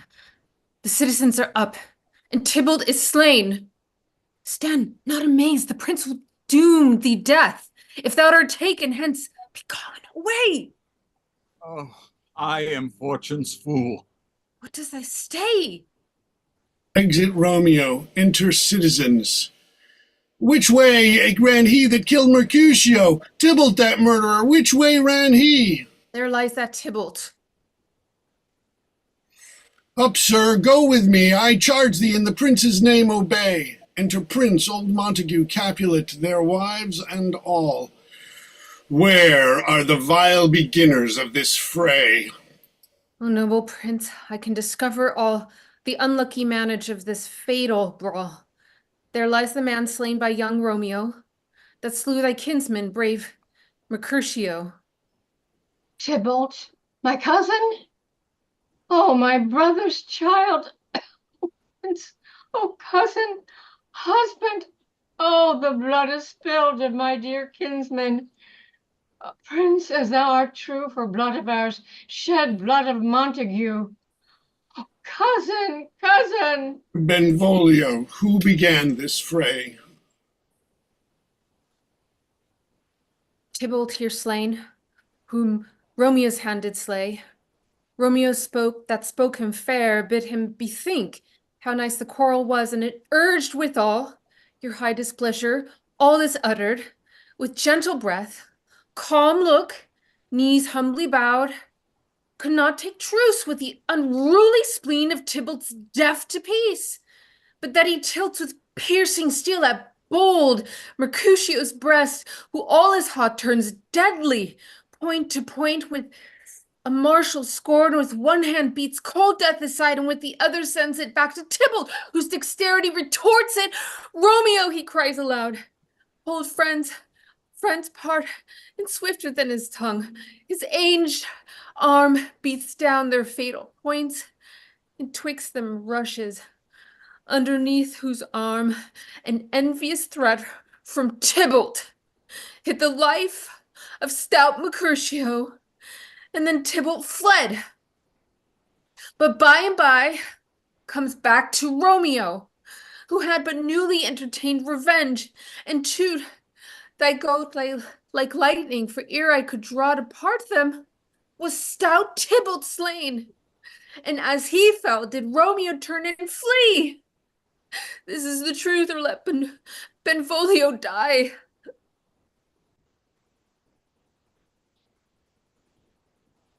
Capulet's wife, that's you, Kitty? He is a kinsman to the Montague. Affection makes him false. He speaks not true. Some 20 of them fought in this black strife, and all these 20 could but kill one life. I beg for justice, which thou, prince, must give. Romeo slew Tybalt. Romeo must not live. Romeo slew him, he slew Mercutio, who now the price of his dear blood doth owe. Not Romeo, prince. He was Mercutio's friend. His fault concludes but what the law should end, the life of Tybalt. And for that offence immediately we do exile him hence. I have an interest in your heart's proceeding. My blood for your rude brawls doth lie a-bleeding. But I'll immerse you with so strong a fine that you shall all repent the loss of mine. It will be deaf to pleading and excuses, nor tears nor prayers shall purchase our abuses. Therefore use none. Let Romeo hence in haste, else when he is found, that hour is his last.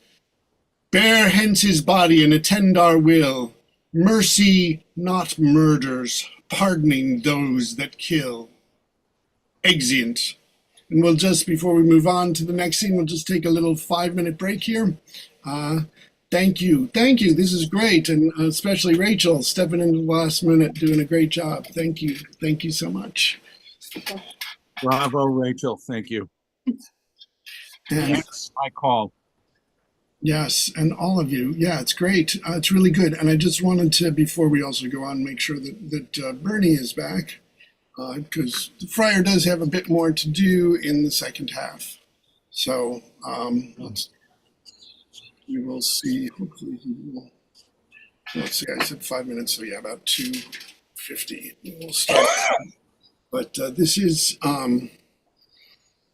interesting. I mean, because one of the things, I mean, it's that we have so many different versions, but and things that editors do. But there's one thing that editors do that I kind of like that isn't in the original text.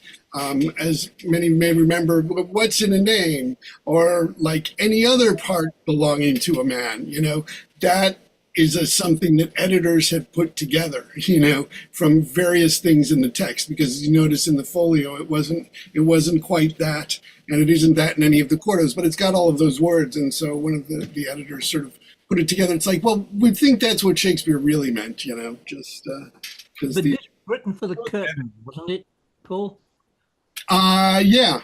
I mean, what I find so interesting about it is just in doing readings of like the other early plays of how many sorts of references it shares with other things, like, oh, we're going to have this corded ladder, just like they had in Two Gentlemen of Verona, and the reference to King Cophetua, which also I think is in Love's Labour's Lost as well, so he's really, I mean, this is pretty early on, I consider it. The Queen Mab's speech is out of place in this, isn't it? I mean, What? Compared with later. yeah, it does much more feel like a later piece of writing, but it was in. I mean, but it was interesting. I mean, I haven't done editions yet of the two quartos of that, but it was there from the beginning. Yeah, but Mercutio has that great speech when he's dying in the finished version that we get as the edited, and the story was that it stands out because the writing is so much more complicated and so much more distinctive than a lot of the stuff in this. And one of the stories I read was that Shakespeare had his best actor playing Mercutio, the sort of thing that they made a joke out of in Shakespeare in Love. And he wrote according to the people that he had who were going to be doing it. And of course, by the time this thing came out, that actor had probably long gone. So Yeah, you don't have the great sonorous Mercutio speeches. it is, yeah, interesting to sort of see how he did that, because it was, I mean, because I think one of the other things that people don't sort of appreciate is what a unique situation Shakespeare was in that he actually had an economic stake in his plays, you know, as a sharer in the company, which I haven't found reference to any other sort of contemporary playwright having that. I mean, the thing with Edward Allen and The Rose, I mean, that was all run by Henslow and then inherited by Edward Allen because he married Henslow's daughter, you know, but it was still very much his enterprise, his playhouse, along with his brothel and his other things. And we know so much because of this one thing of the diary of what he kept, Henslow's diary. That's really, from what we infer, so much of what we know about the practices. And that wasn't even where Shakespeare played. I mean, he may have played there for a while because there are some Shakespeare plays that are mentioned in the list, but that was before the Globe. And it's interesting. I mean, I would really curious about how it was formed, because originally, I mean, the theater, which was this older thing in the north of London before the Globe, which was started by the James Burbage. I mean, Richard and Cuthbert Burbage's father. And then the great story about how they had to take it down and move it across the Thames because the landlord wouldn't renew their lease. Right. Yeah. And that was but I think that also one of the things that's really interesting about that is that I think that's the time when the company. I mean, I don't know. I mean, I'm curious about like the actual sort of, if they have records in terms of like how when they were formed as a company of sharers, as to when it sort of, and I think it may have been when they had to deal with moving the theater, and it was more than just the Burbages could afford on their own. So if that, I don't know, but Yeah. I think it's interesting. And just that Shakespeare always knew that he had a place where they would put on his plays, and they always wanted plays of his to put on. So yeah, he did do things, and there's a lot of talk about, especially like in, like in this play, even though Peter, the servant, is a really minor character, he was played by Will Kemp, you know, and so there's probably stuff with all of the stuff with the servants where, you know, he might have done some of his, you know, comic shtick, you know. That's right. Wow. It's lovely to try and keep up with the excavations of the curtain, because having found the site of it, and they actually found one of the box office pots. Wow. Broken backstage, because people used to put their pennies in the pot, and it was then taken backstage and smashed, and they got the money out that way, which is where box office concept came from. Yeah, brilliant. Yeah. Yeah, it's great. Bernie, are you back? Bernie, are you there? Well, he's not there yet. Okay. So I guess we can. He doesn't come on right away, but hopefully he will Yeah. soon. But yeah, it is. It is. But one of the things, it does not have the prologue in the folio, and also in the prologue it says the 2 hours traffic of our stage, which is, I mean, if you the full text, it's pretty ridiculous, because Well, they did speak faster in those days. yes, they did speak faster in those days, and with original pronunciation, it was faster. Actually, when they did a production at the Globe of Romeo and Juliet, they found that with original pronunciation, it was 20 minutes faster. Wow.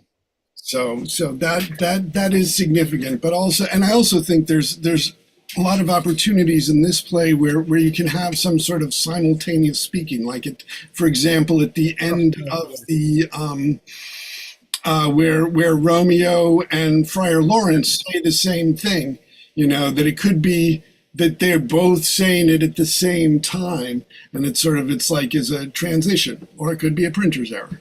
But it's an interesting thing to try. When did they change from saying "I'm going to hear a play" to "I'm going to see a play"? When did that change? I mean, I've seen people who said, "Oh, that didn't change till the 19th century," but actually, in Pepys' diaries in the Restoration, he talked about like saying, "Midsummer Night's Dream. This is the most insipid thing that I've ever seen." Ah, okay. I think that's very much with it. It may have even started, although it may have started towards the end of Shakespeare's career, because really they were moving as James came in, and they had masks and all of this sort of more sophisticated sort of stagecraft with like Inigo Jones and people like that. It was more about sort of the visual presentation of a lot of things. So it may have started there, but I know at least by the Restoration, it was clearly there. But yeah, because theatre went to that period where there were huge mechanical things going on stage, and you had to have those, otherwise the audience got bored, walked out. Yeah. But it's interesting that the audience could learn more. I remember if you look at Moliere, who's a bit later, obviously, he's the next century, but they have records of people who'd been to see some of Moliere's plays and had written to their relatives back home to tell them about it. And they could actually quote, having seen the play once, they could quote whole speeches from them. So people had a much better memory grasp of things they saw, rather than walking out the theater and saying, "No, what was that guy said?" Yeah. Well, but it's also, I mean, in our modern world, we're now assaulted with so much more information all of the time. It's like we have to be. It's made us better at not listening than listening sometimes, and so that's why it's good to get back to these texts and to listen. Well, that's one of the things that I like over here, that we do still have radio drama. 3 times a week, the BBC will do a play, sometimes a classic. On Radio 3, it'll be a classic. They keep on doing the Shakespeares every so often. But on Radio 4, they will also do new plays and encourage. And so many of the British playwrights learned their business writing radio drama, which got them started, got them known, gave them the techniques for writing dialogue. So then they could move on to the stage and onto film to create, to tell stories. Basically, is what we do. We tell stories. Do people, they still have it in Britain where you have to pay like a subscription price to have a TV, and I don't know if it's the same for radio. They used to have that. Yes, I pay. Well, I don't anymore because I'm old and you get a break by the government, so I get a free license. But the license fee is taken by everybody who owns a television, and that supports the BBC. That's why the BBC doesn't have adverts. There's no commercial. Well, in theory, there's no commercial. They do work with A&E Network.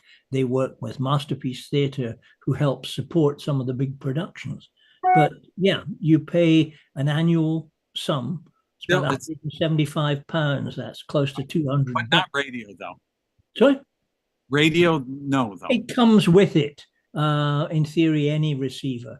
But if you go on to the BBC iPlayer, coming from America, you can't get access to the television.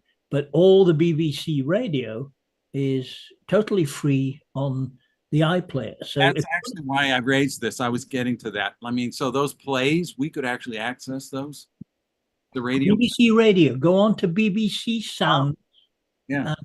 and search for drama, and you'll get the Radio 3, which is the intellectual stuff. Radio 4 is the entertainment. Saturday night theatre is predominantly thrillers. All sorts of wonderful stuff. Yeah, it's amazing what you can do, what resources can be created when the government supports the arts, which we need to do more in this country to make more resources. Well, it still works. I mean, when I second time I went to the States, we lived in Illinois, and there was a radio station in Chicago which used to take BBC radio stuff and retransmit it. It was great. Yeah. But yeah, no, there's a huge amount of drama on BBC radio. That's great.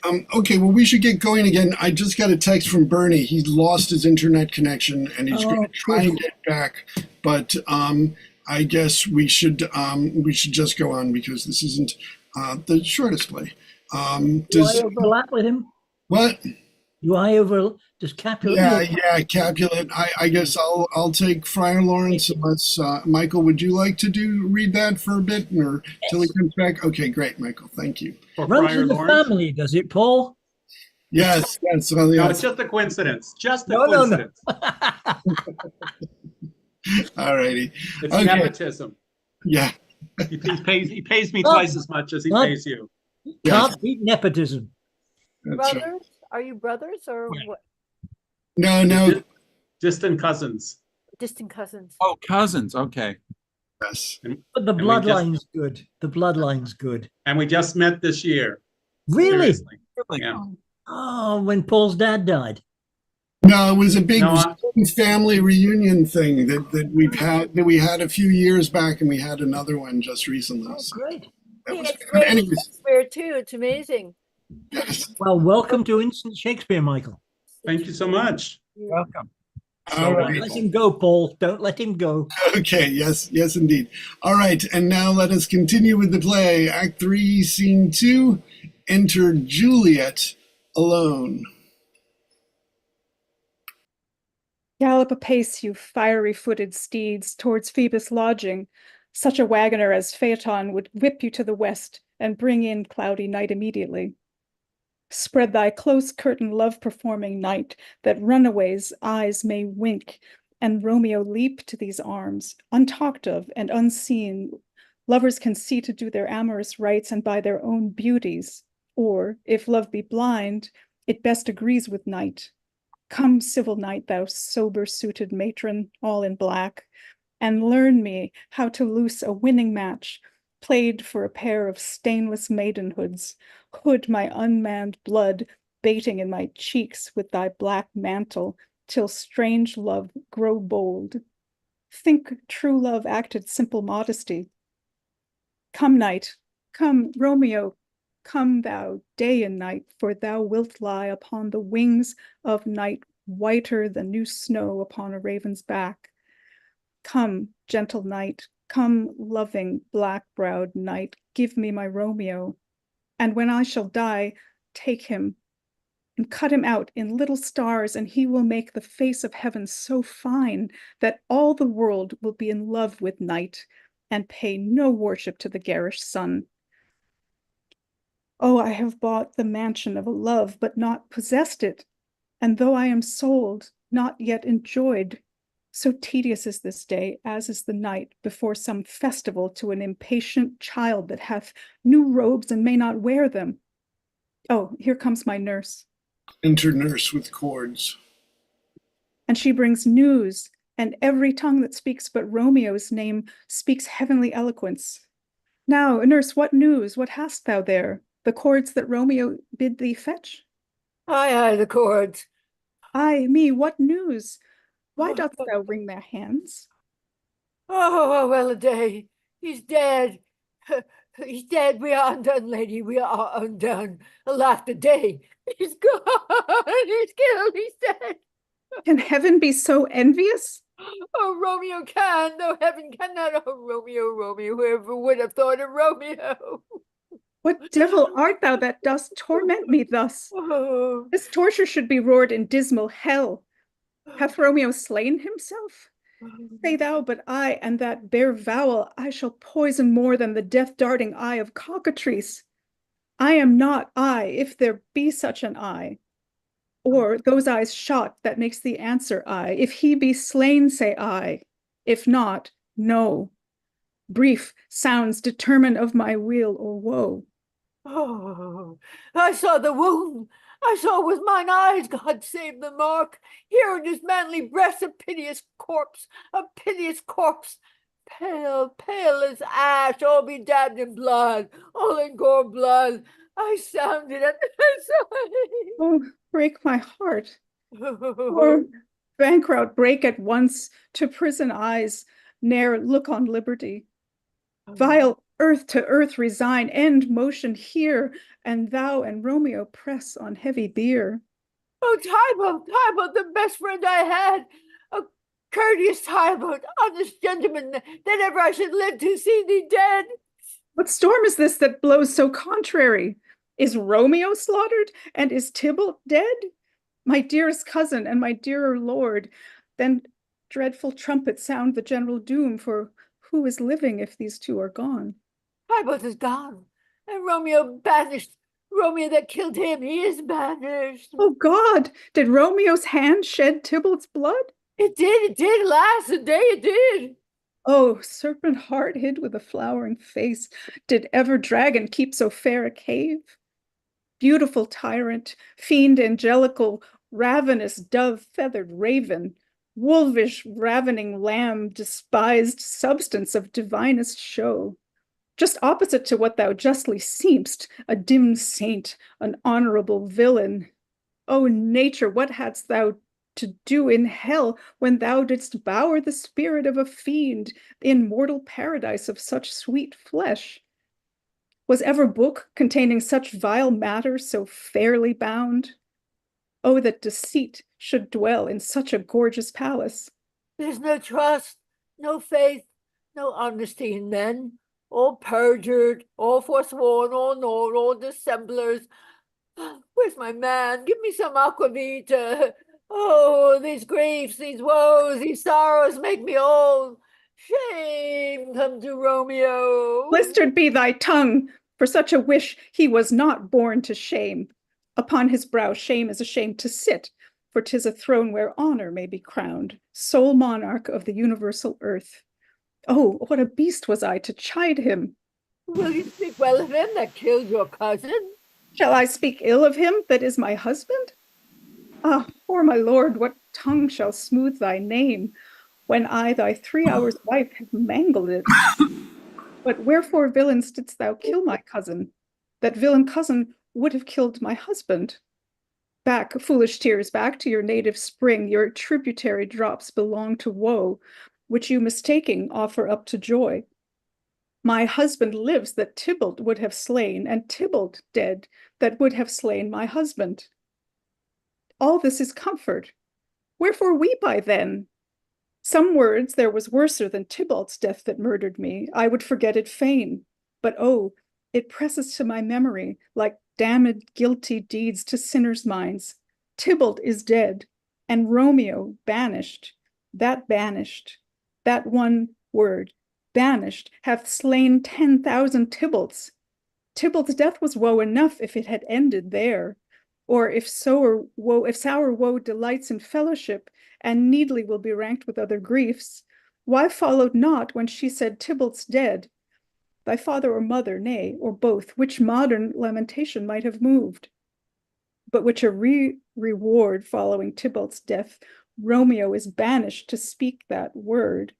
Is father, mother, Tybalt, Romeo, Juliet, all slain, all dead. Romeo is banished. There is no end, no limit, measure, bound in that word's death. No words can that woe sound. Where is my father and my mother, nurse? Weeping and wailing over Tybalt's corpse. Will you go to them? I will bring you thither. Wash they his wounds with tears. Mine shall be spent when theirs are dry for Romeo's banishment. Take up these cords, poor ropes you are beguiled, both you and I, for Romeo is exiled. He made you for a highway to my bed, but I, a maid, die maiden widowed. Come, cord, come, nurse, all to my wedding bed, and death not Romeo take my maiden head. Hie to your chamber, I'll find Romeo to comfort you. I would not I want well where he is. Hark you, your Romeo will be here at night. I'll to him, he is hid at Lawrence cell. Oh, find him. Give this ring to my true knight and bid him come to take his last farewell. Exit. Enter Friar and Romeo. Romeo, come forth, thou fearful man. Affliction is enamored of thy parts, and thou art wedded to calamity. Father, what news? What is the prince's doom? What sorrow craves acquaintance at my hand, and that I yet know not? Too familiar is my dear son with such sour company. I bring thee tidings of the prince's doom. What less than doomsday is the prince's doom? A gentler judgment vanished from his lips, not body's death, but body's banishment. Ah, banishment. Be merciful, say death, for exile hath more terror in his book, much more than death. Do not say banishment. Here from Verona art thou banished. Be patient, for the world is broad and wide. There is no world without Verona's walls, but purgatory, torture, hell itself. Hence banished. Is banished from the world, and world's exile is death. Then banish it is death. Mistermed, calling death banished. Thou cursed my head off with a golden axe, and smiles upon the stroke that murders me. O deadly sin, O rude unthankfulness! Thy fault our laws called death. But the kind prince, taking thy part, hath rushed aside the law, and turned that black word death to banishment. This is dear mercy, and thou seest it not. 'Tis torture, and not mercy. Heaven is here where Juliet lives, and every cat and dog and little mouse, every unworthy thing, live here in heaven and may look on her, but Romeo may not. More validity, more honorable state, more courtship lives in carrion flies than Romeo. Then may seize on a wider wonder of dear Juliet's hand, and steal immortal blessing from her lips, who even in pure and vestal modesty still blush, as thinking their own kisses thin. This may flies do, when I from this must fly. And sayest thou yet that exile is not death? But Romeo may not. He is banished. Hast thou no poison hint, no sharp browned knife, no sudden mean of death? Though ne'er so mean, but banish it to kill me, banish it. Oh, friar, the damned use that word in hell. Howlings attends it. How hast then the heart, being a divine, a ghostly confessor, a sin absolver, and my friend professed to mangle me with that word, banish it? Then, fond man, hear me speak. Oh, thou wilt speak again of banishment. I'll give thee armor to keep off that word. Adversity is sweet milk, philosophy, to comfort thee, though thou art banished. Yet banish it. Hang up philosophy. Unless philosophy can make a Juliet. Displant a town. Reverse a prince's doom. It helps not, it prevails not. Talk no more. Oh, then I see that madmen have no ears. How should they when wise men have no eyes? Let me despair with thee of thy estate. Thou canst not speak of that thou dost not feel. Wert thou as young as Juliet, my love, and now but married, Tybalt, murdered, doting like me and like me banished, then mightest thou speak, then mightest thou tear thy hair and fall upon the ground as I do now, taking the measure of an unmade grave. Arise, one knocks. Good Romeo, hide thyself. Not I, unless the breath of heartsick groans mist-like enfold me from the search of eyes. Hark how they knock. Who's there? Romeo, arise, thou wilt be taken. Stay a while. Stand up, run to my study, by and by God's will. What simpleness is this? I come. Who knocks so hard? Whence comes you? What's your will? Oh, let me come in, and you shall know my errand. I come from Lady Juliet. Welcome, then. Oh, Holy Friar. Oh, tell me, Holy Friar, where's my lady's lord? Where's Romeo? There on the ground, with his own tears made drunk. Oh, he is even in my mistress' case. Just in her case, oh, woeful sympathy, piteous predicament. Even so lies she, blubbering and weeping, weeping and blubbering. Stand up, stand, and you be a man. For Juliet's sake, for her sake, rise and stand. Why should you fall into so deep an oh? Nurse! Sir, death's the end of it all. Speakest thou of Juliet? How is it with her? Doth not she think me an old murderer now I have stained the childhood of our joy with blood removed but little from her own? Where is she, and how doth she, and what says my concealed lady to our concealed love?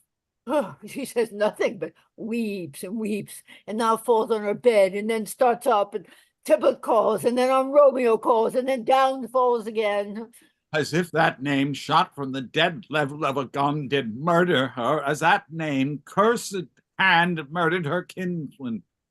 Oh, tell me, friar, tell me, in what vile part of this anatomy doth my name lodge? Tell me, that I may sack the hateful mansion. Hold thy desperate hand! Art thou a man? Thy form cries out thou art. Thy tears are womanish. Thy wild acts denote the unreasonable fury of a beast. Unseemly woman in a seeming man, and ill-beseeming beast in seeming both. Thou hast amazed me. By my holy order, I thought thy disposition better tempered. Hast thou slain Tybalt? Wilt thou slay thyself, and slay thy lady that in thy life lies, by doing damned hate upon thyself? Why railst thou on thy birth, the heaven and earth, since birth and heaven and earth all three do meet in thee at once, which thou at once wouldst loose? Fie, thou shamest thy shape, thy will, thy wit, which like a usurer abound'st in all, and usest none in that true use indeed, which should bedeck thy shape, thy love, thy wit.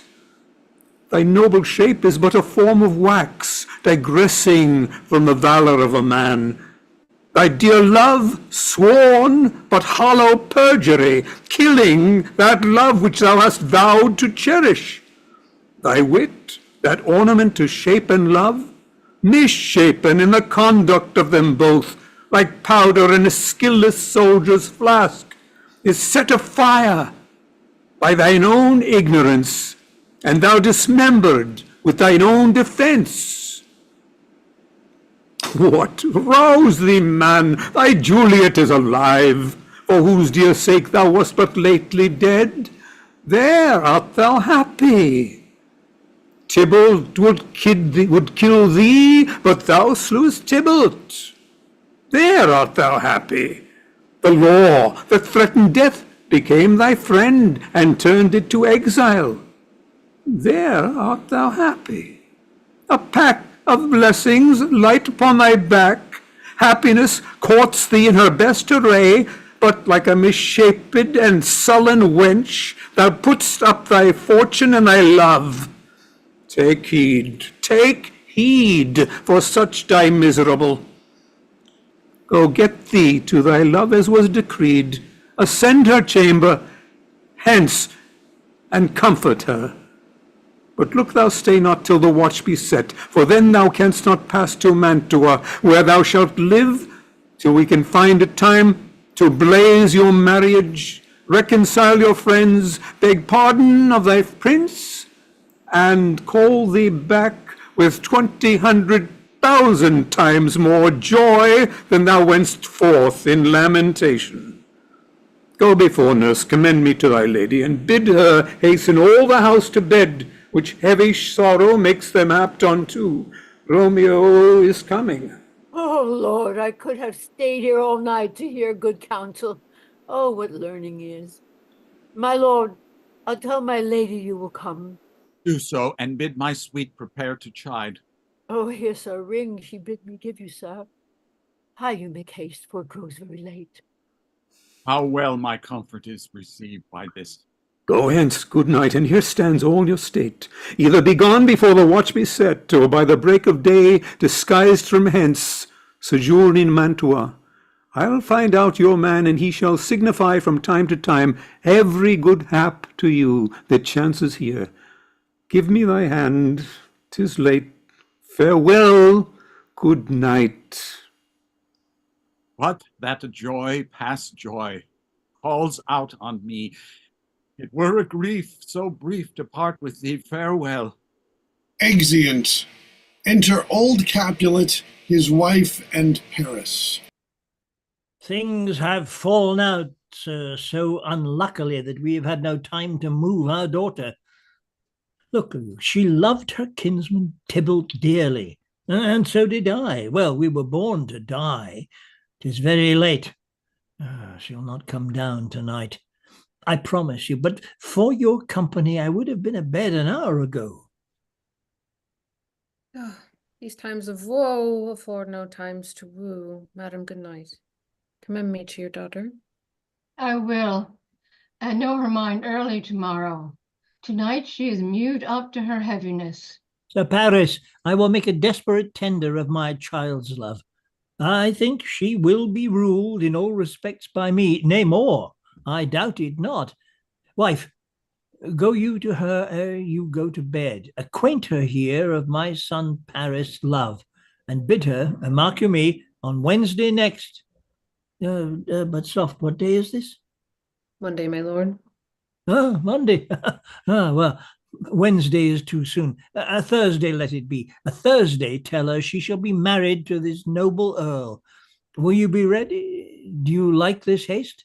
We'll keep no great ado, a friend or two, for hark you, Tybalt being slain so late, it may be thought we held him carelessly, being our kinsman, if we revel much.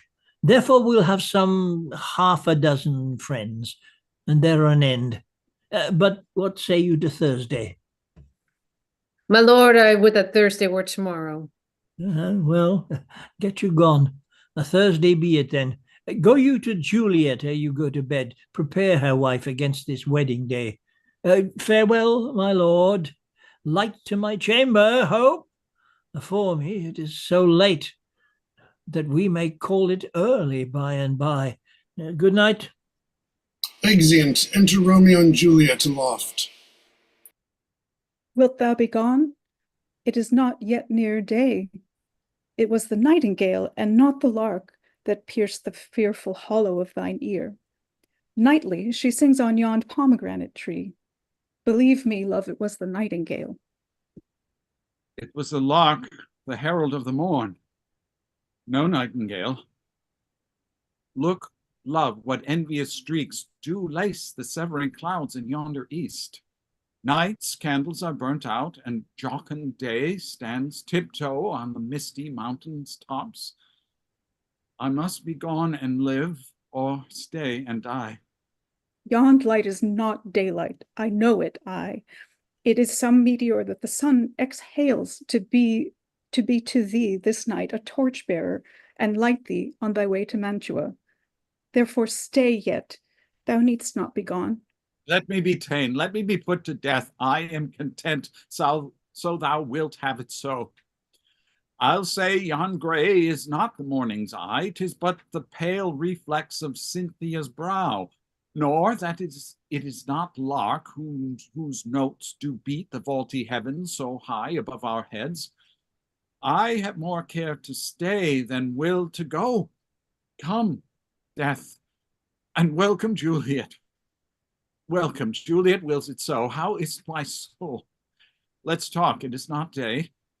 It is. Hie, hence be gone away. It is the lark that sings so out of tune, straining harsh discords and unpleasing sharps. Some say the lark makes sweet division. This doth not so, for she divideth us. Some say the lark and loathed toad change eyes. Oh, now I would they had changed voices too, since arm from arm that voice doth us affray, hunting thee hence with hunts up to the day. Oh, now be gone, more light, and it light grows. More light and light, more dark and dark, our woes. Enter Madam and Nurse. Madam, Nurse, your lady mother is coming to your chamber. The day is broke. Be wary. Look about. then window let day in and let life out.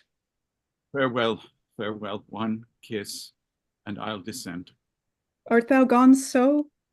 Love, Lord, I husband, friend, I must hear from thee every day in the hour, for in a minute there are many days.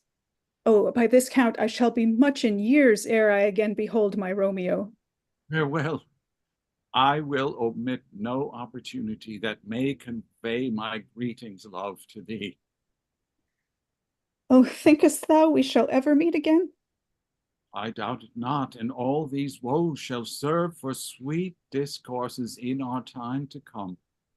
Oh, God, I have an ill divining soul. Methinks I see thee now. Thou art so low as one dead in the bottom of a tomb. Either my eyesight fails, or thou look'st pale.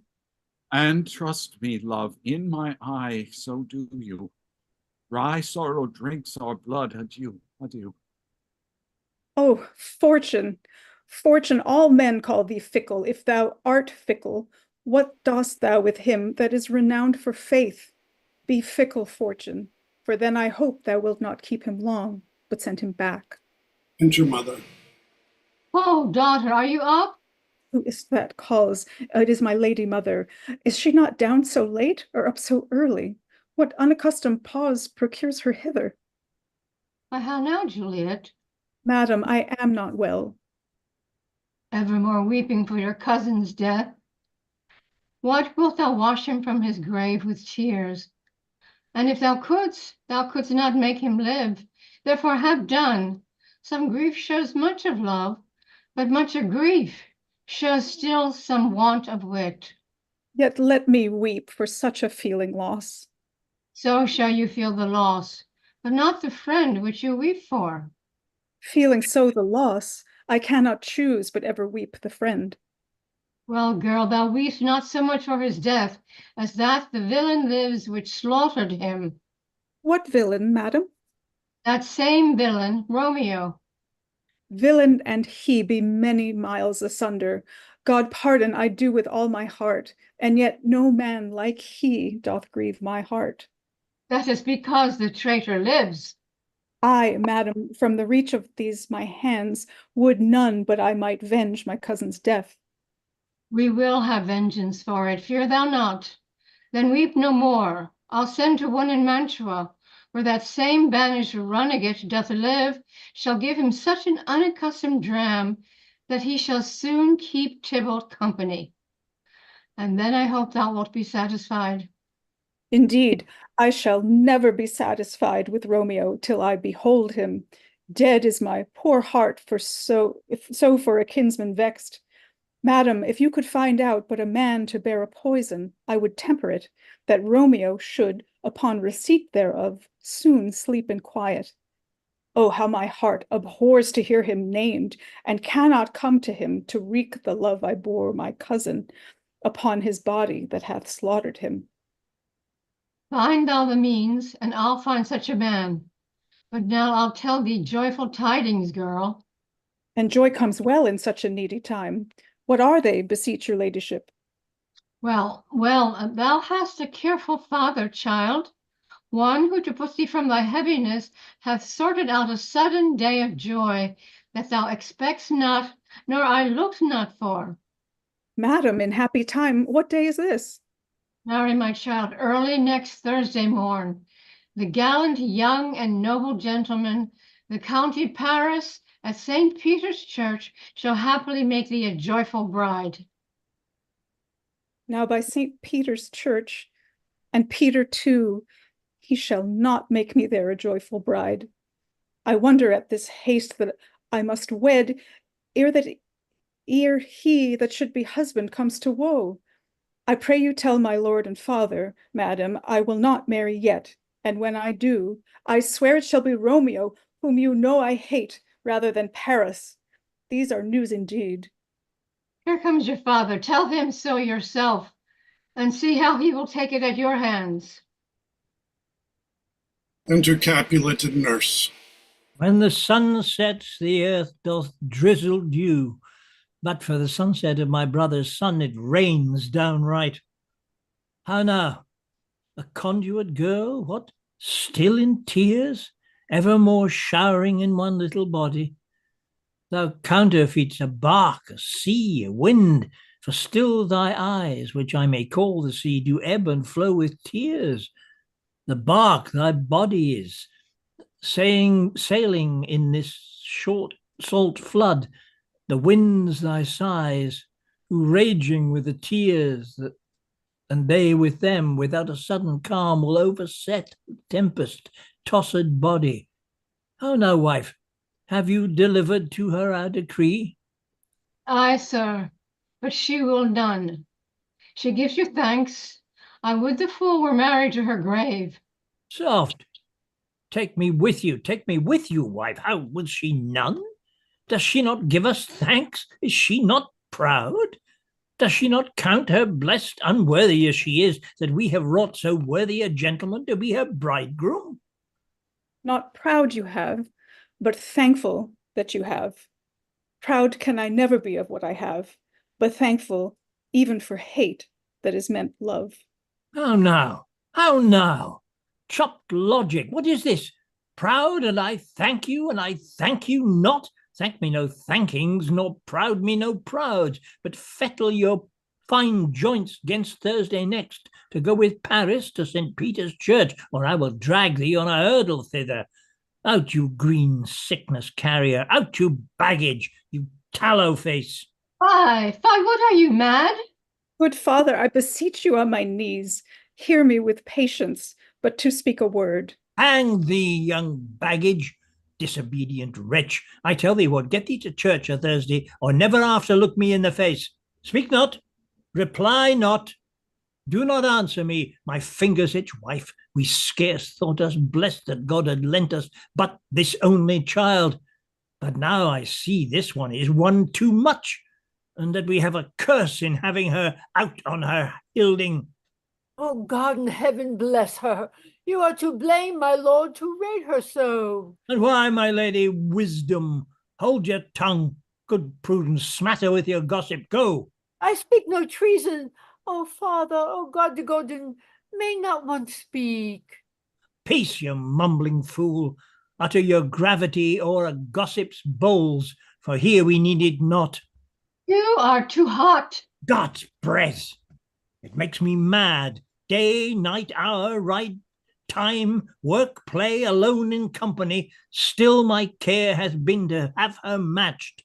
And having now provided a gentleman of noble parentage, of fair demeans, youthful, nobly allied, stuffed, as they say, with honourable parts, proportioned as one's thought would wish a man, and then to have a wretched puling fool, a whining mammet in her fortunes, tender to answer, I'll not wed. I cannot love, I am too young, I pray you pardon me. But you, and you will not wed, I'll pardon you. Grace where you will not, you shall not house with me. Look to it, think on't. I do not use to jest. Thursday is near. Lay hand on heart, advise, and you be mine. I'll give you to my friend. And you be not hang, beg, starve, die in the streets. For by my soul, I'll ne'er acknowledge thee. Nor what is mine shall never do thee good. Trust to it. Bethink you, I'll not be forsworn. Is there no pity sitting in the clouds that sees into the bottom of my grief? Oh, sweet mother, cast me not away. Delay this marriage for a month, a week, or if you do not, make the bridal bed in that dim monument where Tybalt lies. Talk not to me, for I'll not speak a word.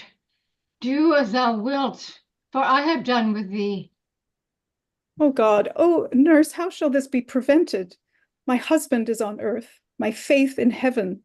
How shall that faith return again to earth unless that husband sended me from heaven by leaving earth? Comfort me, counsel me. Alack, alack, that heaven should practice stratagems upon so soft a subject as myself. What sayest thou? Hast thou not a word of joy, some comfort, nurse? Oh, faith, here it is. Romeo is banished, and all the world to nothing, that he dares ne'er come back to challenge you. Or if he do, it needs must be by stealth. Then since the case so stands as now it doth, I think it best you married with the Count. Oh, he's a lovely gentleman. Romeo is a dish-clout to him. An eagle, madam, hath not so green, so quick, so fair an eye as Paris hath. Be show my very heart, I think you are happy in the second match, for it excels your first, or if it did not, your first is dead, or 'twere as good he were, as living here and you no use of him. Speakest thou from thy heart? And from my soul too, or else beshrew them both. Amen. What? Well, thou hast comforted me marvelous much. Go in and tell my lady I am gone, having displeased my father, to Lauren's cell to make confession and to be absolved. Oh, marry, I will, and this is wisely done. Ancient damnation, O most wicked fiend! It is more sin to wish me thus forsworn, or to dispraise my lord with that same tongue which she hath praised him with above compare so many thousand times. Go, counsellor, thou and my bosom henceforth shall be twain. I'll to the friar to know his remedy. If all else fails, myself have power to die.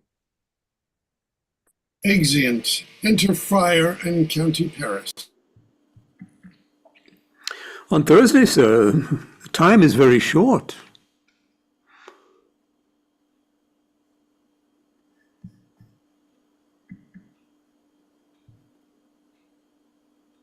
Paris, Azalee, Yes.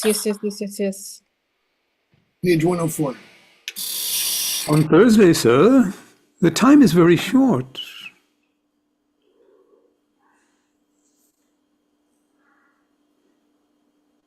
Oh, my father Capulet will have it so, and I am nothing slow to slack his haste. You say you do not know the lady's mind. Uneven is the course. I like it not. Immoderately she weeps for Tybalt's death, and therefore have I little talk of love. For Venus smiles not in a house of tears. Now, sir, her father counts it dangerous that she doth give her sorrow so much sway, and in his wisdom, hastes our marriage to stop the inundation of her tears, which too much minded by herself alone may be put from her by society. Now, do you know the reason of this haste? I would I knew not why it should be slowed. Oh, look, sir, here comes the lady toward my cell. Enter Juliet. Happily met, my lady, and my wife. That may be, sir, when I may be a wife. That may be, must be love, on Thursday next. What must shall be. That's a certain text.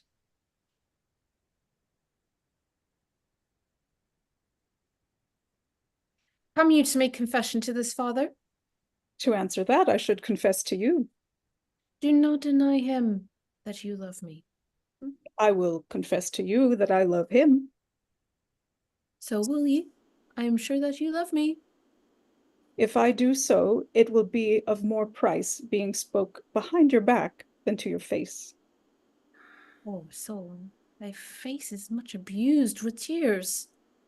The tears have got small victory by that, for it was bad enough before their spite. Thou wrongest it more than tears with that report. That is no slander, sir, which is a truth, and what I spake it to thy face. Thy face is mine, and thou hast slaughtered it.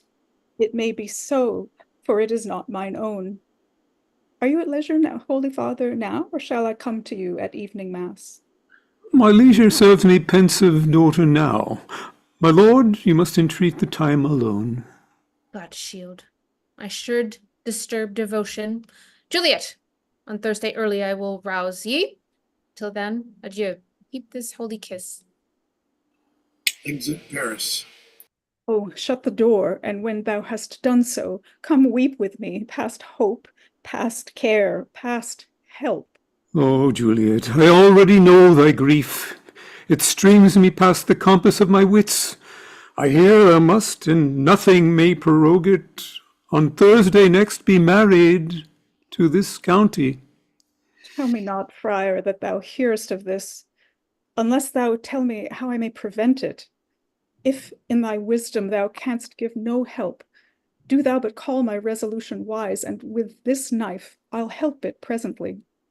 God joined my heart and Romeo's, thou our hands, and ere this hand by thee to Romeo sealed, shall be the label to another deed, or my true heart with treacherous revolt turn to another, this shall slay them both. Therefore, out of thy long experience's time, give me some present counsel, or behold, twixt my extremes and me, this bloody knife shall play the vampire, arbitrating that which the commission of thy years and art could to no issue of true honor bring. Be not so long to speak, I long to die, if what thou speakst, speak not of remedy. Hold, daughter, I do spy a kind of hope, which craves as desperate an execution as that is desperate which we would prevent. If rather than to marry County Paris, thou hast the strength of will to stay thyself, then is it likely thou wilt undertake a thing like death to chide away this shame that copest with death himself to scape from it. And if thou darest, I'll give thee remedy. Oh, bid me leap rather than marry Paris, from of the battlements of any tower, or walk in thievish ways, or bid me lurk where serpents are, chain me with roaring bears, or hide me nightly in a charnel house, or covered quite with dead men's rattling bones, with wrecky shanks and yellow chapels' skulls. Or bid me go into a new-made grave, and hide me with a dead man in his grave, things that to hear them told have made me tremble, and I will do it without fear or doubt, to live an unstained wife to my sweet love. Hold then, go home, be merry, give consent to marry Paris. Wednesday is tomorrow. Tomorrow night look that thou lie alone. Let not thy nurse lie with thee in thy chamber. Take thou this vial, being then in bed, and this distilling liquor drink thou off, when presently through all thy veins shall run a cold and drowsy humour, for no pulse shall keep his native progress, but surcease. No warmth, no breath shall testify thou livest. The roses in thy lips and cheeks shall fade to many ashes. The eyes' windows fall like death when he shut up the day of life. Each part deprived of supple government shall stiff and stark and cold appear like death. And in this borrowed likeness of shrunk death thou shalt continue 42 hours, and then awake as from a pleasant sleep. Now when the bridegroom in the morning comes to rouse thee from thy bed, there art thou dead. Then, as the manner of our country is, in thy best robes, uncovered on the bier, be borne to burial in thy kindred's grave. Thou shalt be borne to that same ancient vault where all the kindred of the Capulets lie. In the meantime, against thou shalt awake, shall Romeo by my letters know our drift, and hither shall he come, and that very night shall Romeo bear thee hence to Mantua. And this shall free thee from this present shame, if no inconstant toy nor womanish fear abate thy valor in the acting it. Give me, oh, tell me not of care. Hold, get you gone, be strong and prosperous. In this resolve I'll send a friar with speed to Mantua with my letters to thy lord. Love give me strength, and the strength shall help afford. Farewell, dear father. Exit. Enter Father Capulet, mother, nurse, and serving men, 2 or 3. So many guests and viters here are writ. Sirrah, go have me 20 cunning cooks. You shall have none ill, sir, for I'll try if they can lick their fingers. Why canst you try them so? Marry, sir, 'tis an ill cook that cannot lick his own fingers. Therefore, he that cannot lick his fingers goes not with me. Go, be gone. We shall be much unfurnished for this time. What, is my daughter gone to Friar Lawrence? Aye, forsooth. Well, he may chance to do some good on her. A peevish, self-willed harlotry it is. Enter Juliet. See where she comes from shift with merry look. How now, my headstrong? Where have you been gadding? Where I have learnt me to repent the sin of disobedient opposition to you and your behests, and am enjoined by holy Lawrence to fall prostrate here to beg your pardon. Pardon, I beseech you. Henceforward, I am ever ruled by you. Send for the county. Go tell him of this. I'll have this knot knit up tomorrow morning. I met the youthful lord at Lawrence' cell, and gave him what becomed love I might, not stepping o'er the bounds of modesty. Why, I am glad on't. This is well. Stand up. This is as it should be. Let me see the county. Aye, marry, go, I say, and fetch him hither. Now, afore God, this reverend holy father, all our whole city is much bound to him. Nurse, will you go with me into my closet to help me sort such needful ornaments as you think fit to furnish me for tomorrow?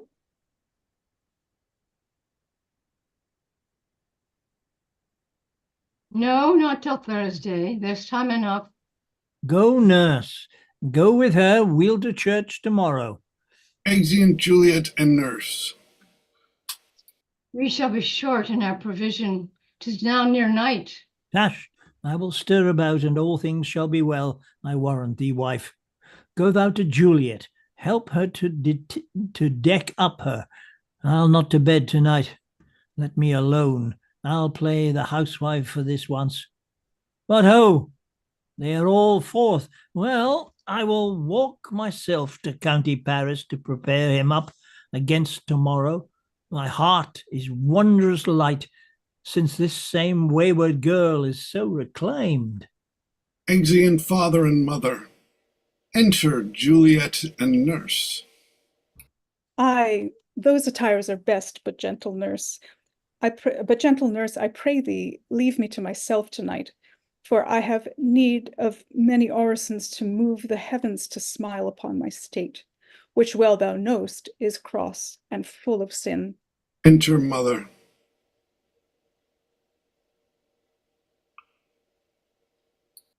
What are you busy, ho? Need you my help? No, madam, we have culled such necessaries as are behooful for our state tomorrow. So please you, let me now be left alone, and let the nurse this night sit up with you, for I am sure you have your hands full all in this so sudden business. Good night. Get thee to bed and rest, for thou hast need. Farewell. God knows when we shall meet again. I have a faint, cold fear thrills through my veins that almost freezes up the heat of fire. I'll call them back again to comfort me. Nurse, what should she do here? My dismal scene, I needs must act alone. Come, Vial. What if this mixture do not work at all? Shall I be married then tomorrow morning? No, no, this shall forbid it.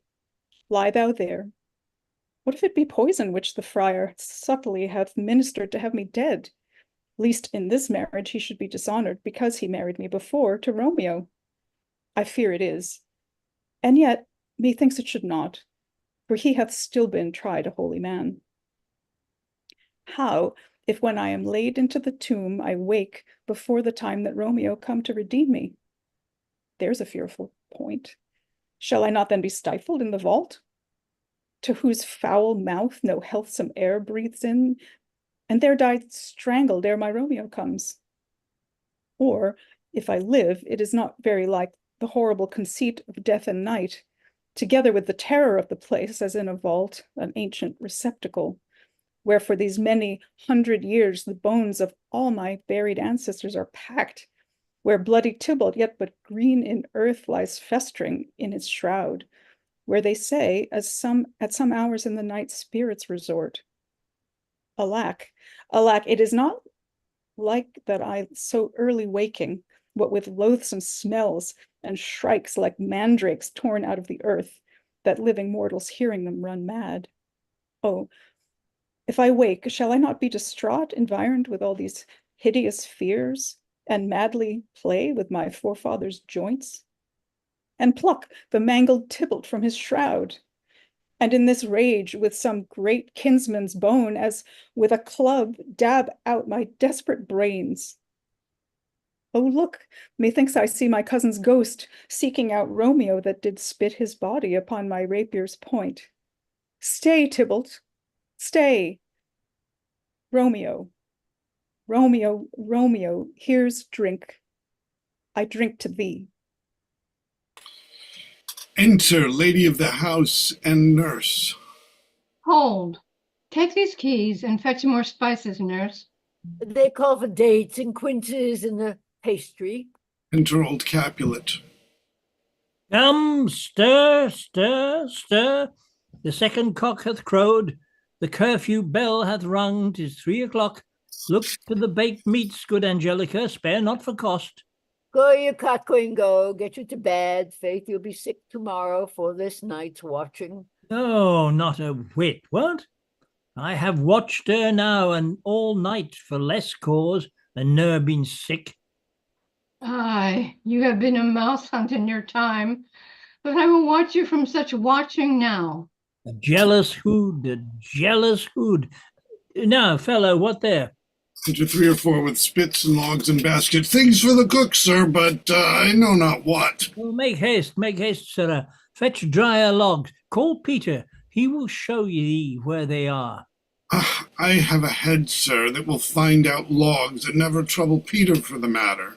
Mass and well said. A merry horseman, eh? Thou shalt be loggerhead. Good father, 'tis day. Play music. The county will be here with music straight, for so he said he would. I hear him near. Nurse, wife, what ho? What, nurse, I say? Enter nurse.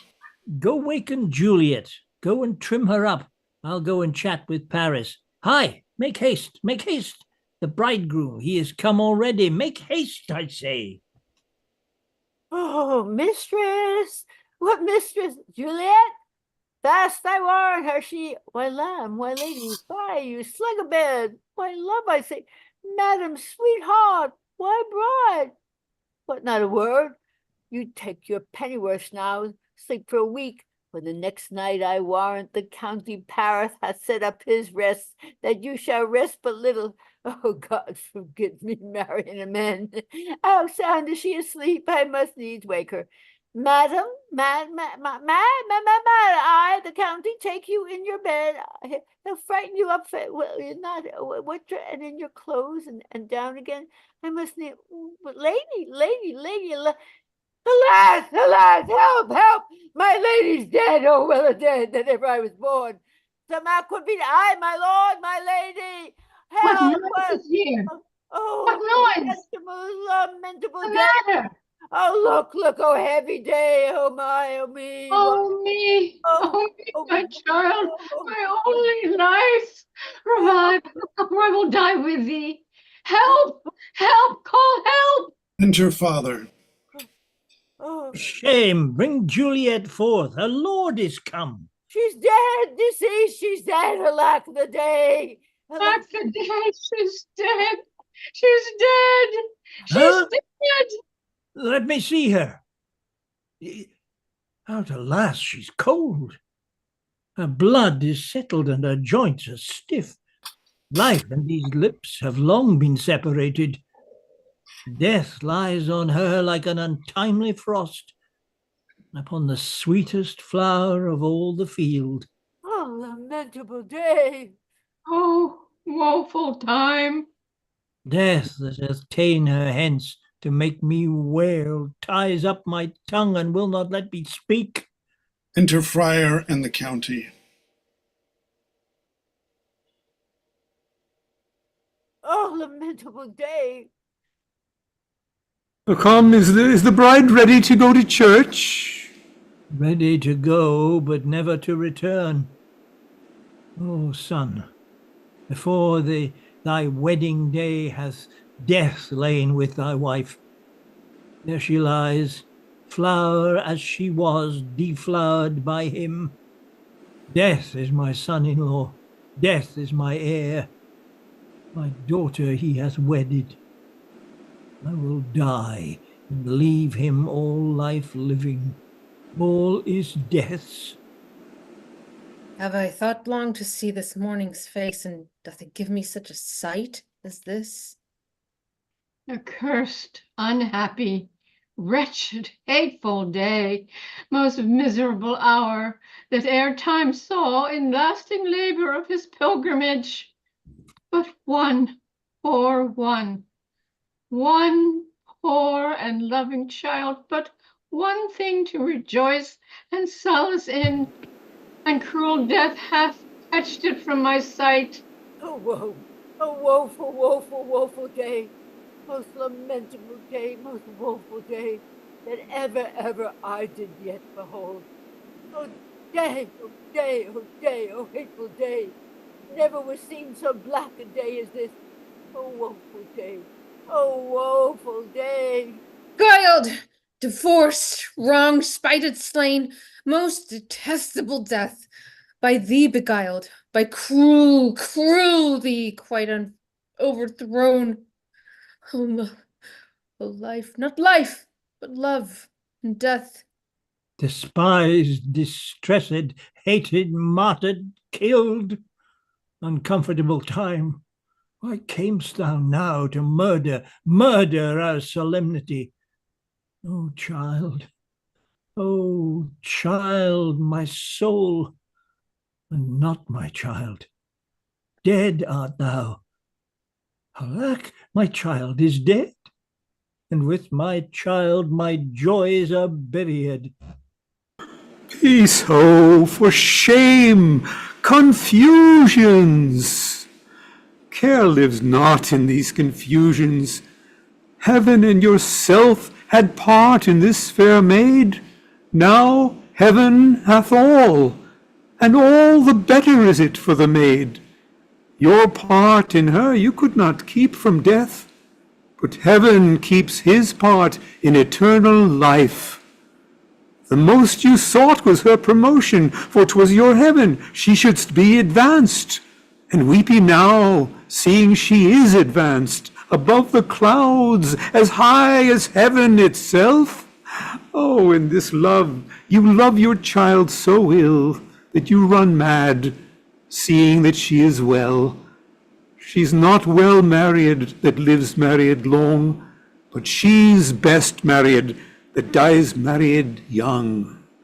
Dry up your tears and stick your rosemary on this fair course, and as the custom is, and in her best array, bear her to church. For though some nature bids all us lament, yet nature's tears are reason's merriment. All things that we ordained festival turn from their office to black funeral. Instruments to melancholy bells, our wedding cheer to sad burial feast. Our solemn hymns to sullen dirges change. Our bridal flowers serve for a buried corse, and all things change them to the contrary. Sir, go you in, and madam, go with him, and go, Sir, Paris. Everyone prepare to follow this fair course unto her grave. The heavens do lour upon you for some ill. Move them no more by crossing their high will. Exeunt. We may put up our pipes and be gone. Nurse. That's a musician. What Faith, we may put up our pipes and be gone. Oh, right. I'm sorry. I lost my page. Faith, wait. On When- fellas. Put up. For well, you know, this is a pitiful case. Aye, by my troth, the case may be amended. Enter Peter. Musicians, oh musicians, heart's ease. Oh, and you will have me live. Play heart's ease.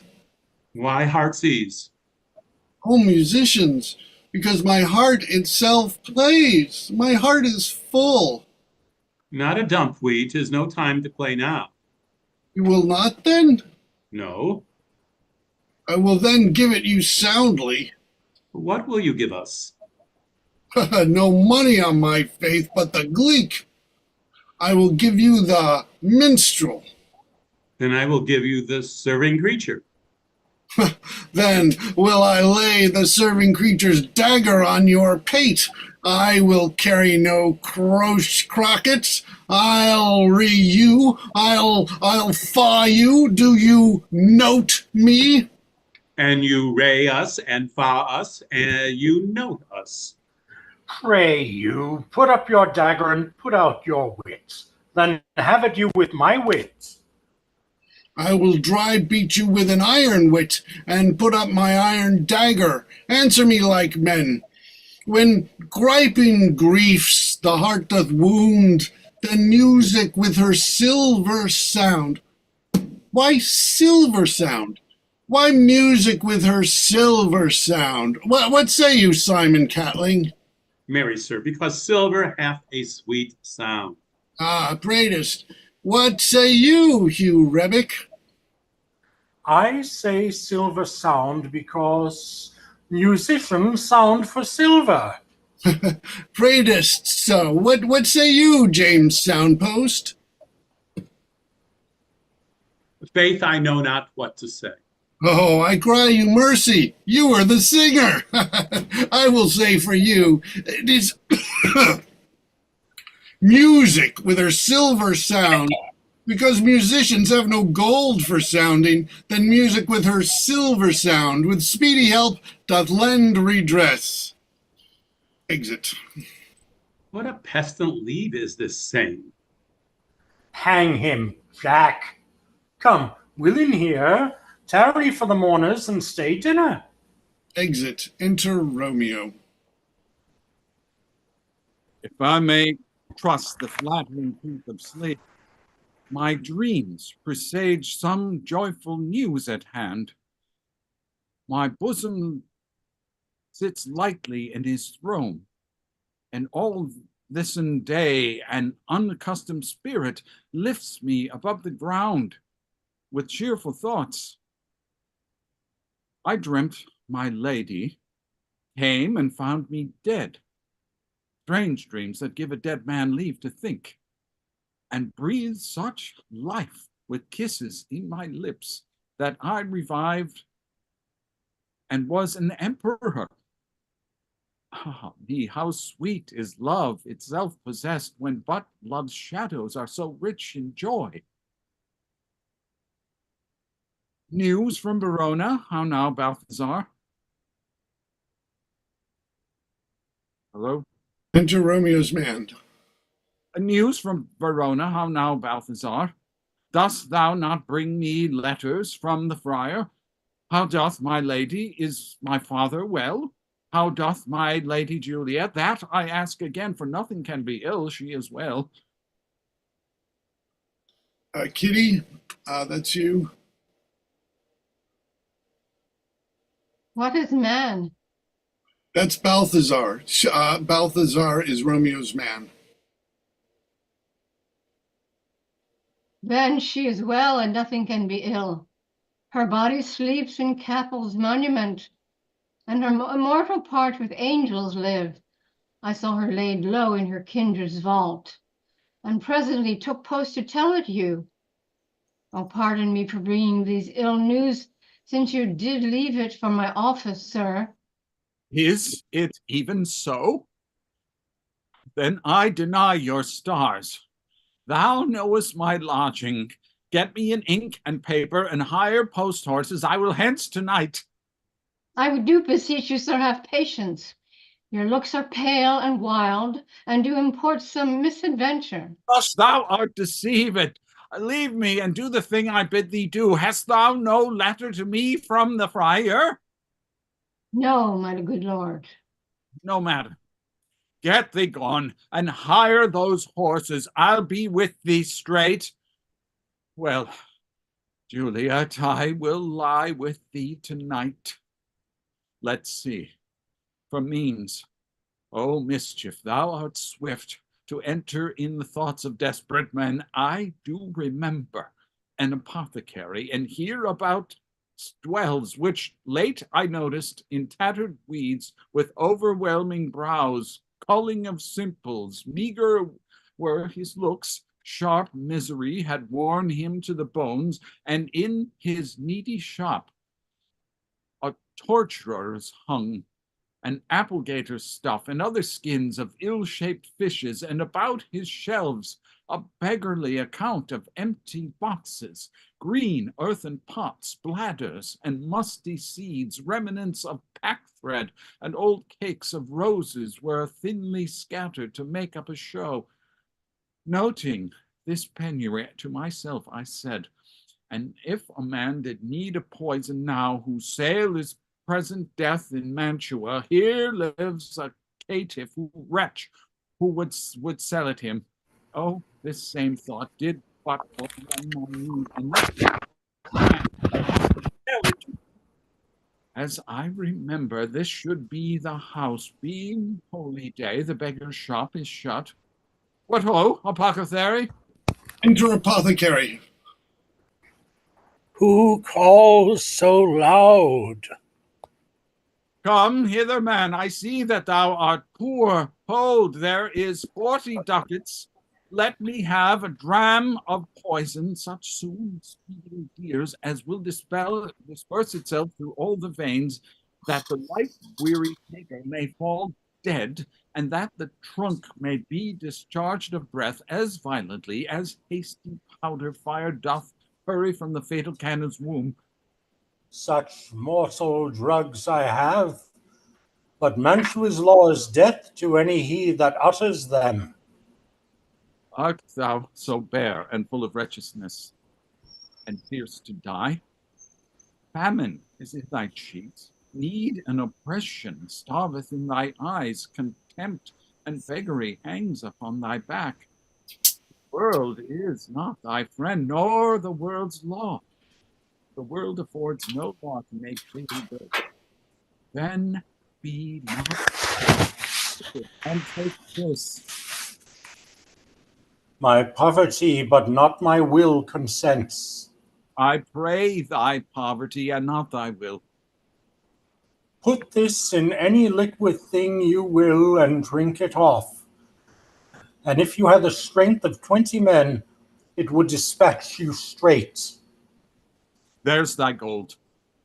Worse poison to men's souls, doing more murder in this loathsome world than these poor compounds than thou mayest not sell. I sell thee poison, thou hast sold me none. I sell thee poison, thou hast sold me none. Farewell, buy food and get thyself in flesh. Come, angel, and not poison, go with me to Juliet's grave, for there I must use thee. Exeunt. Enter Friar John to Friar Lawrence. Holy Franciscan Friar, Brother Ho. Enter Friar Lawrence.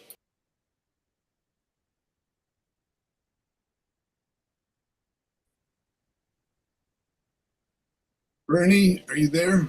Is he there? He looks like he may have. Whoa, we may have lost him again. Shall I do it? Both? No, I'll do it. I'll do it. The same should be the voice of Friar John. Welcome from Mantua. What says Romeo? Or, if his mind be writ, give me his letter. Going to find a barefoot brother out, one of our order to associate me. Here in this city, visiting the sick and finding him, the searchers of the town suspecting that we both were in a house where the infectious pestilence did reign, sealed up the doors, and would not let us forth. So that my speed to Mantua there was stayed. Who bear my letter, then, to Romeo? I could not send it. Here it is again. Nor get a messenger to bring it to thee, so fearful were they of infection. Unhappy fortune! By my brotherhood, the letter was not nice, but full of charge, of dear import, and the neglecting it may do much danger. Friar John, go hence. You ready to take over, Bernie? Oh, yeah, I'm sorry. The damn thing, you know. Where are we now? I'm sorry. Happy fortune. Happy fortune. By my brotherhood, the letter was not nice, but full of charge, of dear import, and the neglecting it may do much danger. Friar John, go hence. Get me an iron crow, and bring it straight unto my cell. Brother, I'll go and bring it thee. Now must I to the monument alone. Within this 3 hours will fair Juliet wake. She will beshrew me much that Romeo have had no notice of these accidents. But I will write again to Mantua, and keep her at my cell till Romeo come. Poor living corse, closed in a dead man's tomb. Exit. Enter Paris and his page. Give me thy torch, boy, hence and stand aloft, yet put it out, for I would not be seen. Under yon young trees, lay thee all along, holding thy ear close to the hollow ground, so shall no foot upon the churchyard tread, being loose, unfirm with digging up of graves, but thou shalt hear it. Whistle then to me, a signal that thou hearest something approached. Give me those flowers. Do as I bid thee. Go. I am almost afraid to stand alone here in the churchyard, yet I will adventure.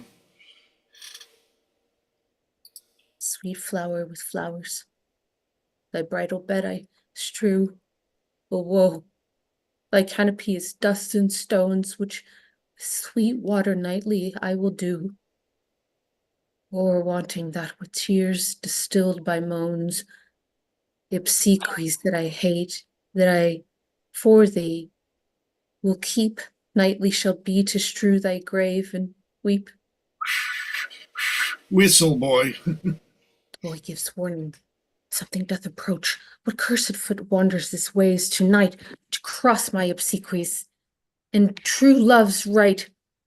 But with a torch, muffle me night a while.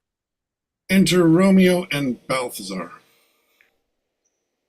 Give me that mattock and the wrenching iron. Hold, take this letter.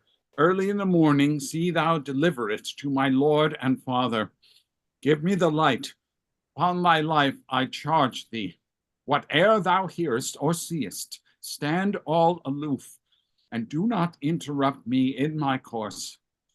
Why I descend into this bed of death is partly to behold my lady's face. but chiefly to take thence from her dead finger a precious ring, a ring that I must use in dear employment. Therefore hence be gone. But if thou, jealous, dost return to pry in what I further shall intend to do, by heaven, I will tear thee joint by joint and strew this hungry churchyard with thy limbs. The time and my intents are savage wild, more fierce and more inexorable far than empty tigers or the roaring sea. I will be gone, sir, and not trouble you. So shalt thou show me friendship. Take thou that. Live and be prosperous, and farewell, good fellow. For all this same, I'll hide me hereabout. His looks I fear, and his intents I doubt. Thou, thy detestable maw, thou womb of death, gorged with the dearest morsel of the earth, thus I enforce thy rotten jaws to open, and in despite I'll cram thee with more food. This is that banished haughty Montague that murdered my love's cousin, with which grief it is supposed the fair creature died. And here is come to do some villainous shame to the dead bodies. I will apprehend him. Stop thy unhallowed toil, vile Montague. Can vengeance be pursued further than death? Condemned villain, I do apprehend thee. Obey and go with me, for thou must die. Must indeed, and therefore came I hither. Good, gentle youth, tempt not a desperate man. Fly hence and leave me. Think upon those gone. Let them affright thee. I beseech thee, youth, put not an other sin upon my head by urging me to fury. Oh, be gone, by heaven, I love thee better than myself, for I come hither armed against myself. Stay not, be gone, live, and hereafter say, a madman's mercy bid thee run away. I do defy thy commiseration, and apprehend thee for a felon here.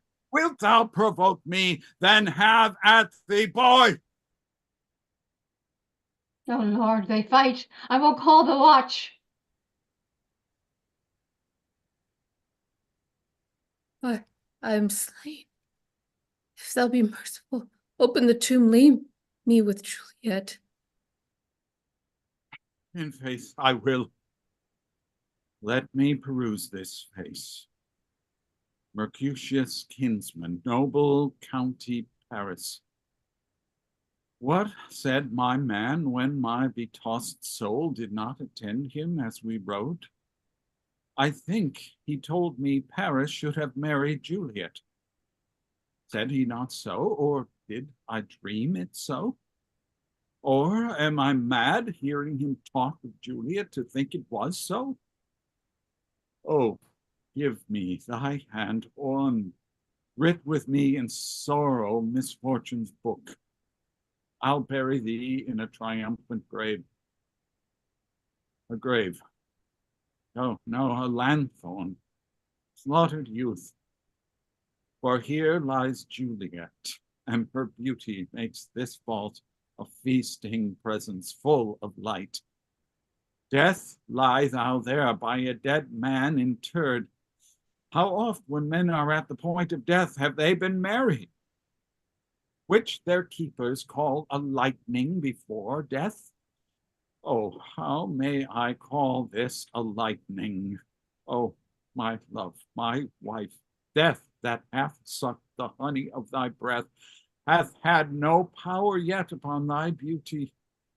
Thou art not conquered.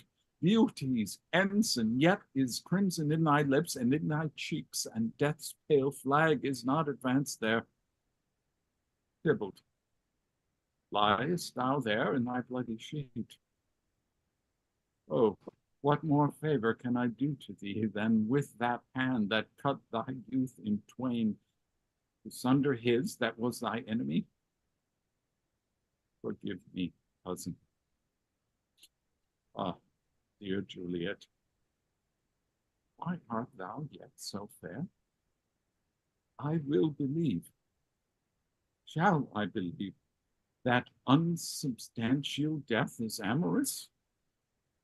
And that The lean, abhorred monster keeps thee here in dark to be his paramour. For fear of that, I still will stay with thee, and never from this palace of dim night depart again. Come, lie thou in my arms. Depart again.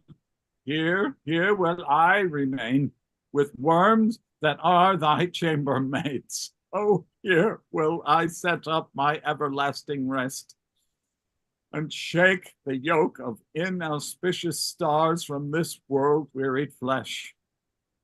Eyes, look your last. Arms, take your last embrace. And lips, oh, you, the doors of breath, seal with a righteous kiss, a dateless bargain to engrossing death. Come, bitter conduct, come, unsavory guide, thou desperate pilot, now at once run on the dashing rocks, thy seasick, weary bark. Here's to my love, O true apothecary, thy drugs are quick. Thus with a kiss I die. Enter Friar with a lanthorn, crow, and spade. Saint Francis be my speed! How oft tonight have my old feet stumbled at graves! Who's there? Here's one, a friend, and one that knows you well. Bliss upon you! Tell me, good my friend, what torch is yon that vainly lends his light to grubs and eyeless skulls, as I discern it burneth in the capel's monument? It doth so, holy sir, and there's my master, one that you love. Who is it? Romeo. How long hath he been there? Full half an hour. Go with me to the vault. I dare not, sir. My master knows not but I am gone hence, and fearfully did menace me with death if I did stay to look on his intents. Stay, then I'll go alone. Fears comes upon me. Oh, much I fear some ill unlucky thing. As I did sleep under this young tree here, I dreamt my master and another fought, and that my master slew him. Romeo! Alack! Alack! What blood is this which stains the stony entrance of this sepulchre?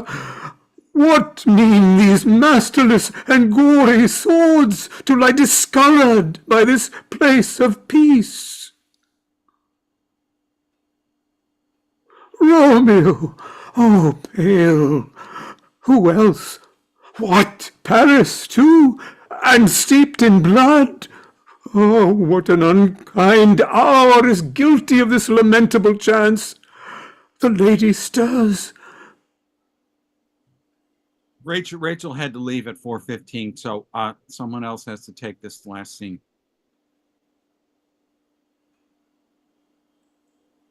Comfortable friar, where's my lord? I do remember well where I should be. And there I am. Where's my Romeo? I hear some noise, lady, come from that nest of death, contagion, and unnatural sleep.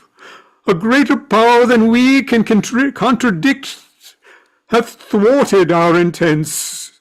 Come away. Thy husband in thy bosom there lies dead, and Paris too. Come, I'll dispose of thee among a sisterhood of holy nuns. Stay not to question, for the watch is coming. Come, go, good Juliet, I dare no longer stay. Exit. Oh, hence, for I will not away. What's here? A cup flows in my true love's hand. Poison! A sea hath been his timeless end. Drink all, and left no friendly drop to help me after. I will kiss thy lips. Haply some poison yet doth hang on them to make me die with the restored. Thy lips are warm. Enter boy and watch. Lead boy, which way? Noise. Then I'll be brief. Oh, happy dagger. 'Tis in thy sheath their rust, and let me die. Kills herself. This is the place there where the torch doth burn. The ground is bloody. Search about the churchyard. For some of you, whoe'er you find attached, the full sight. Here lies the county slain, and Juliet bleeding, warm and newly dead. Who here hath lain these 2 days buried? Go tell the prince, run to the Capulets, raise up the Montagues, some other search. We see the ground whereon those woes do lie. But the true ground of all these piteous woes, we cannot, without circumstance, decry. Enter Romeo's man. Here's Romeo's man. We found him in the churchyard. Hold him in safety till the prince come hither. Enter friar and another watchman. Here is a friar that trembles, sighs, and weeps. We took this mattock and this spades from him as he was coming from this churchyard side. A great suspicion. Stay the friar too. Enter the prince.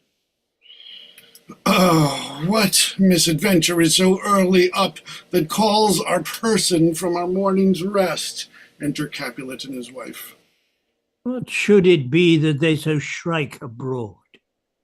Oh, the people in the street cry Romeo, some Juliet, and some Paris, and all run with open outcry toward our monument.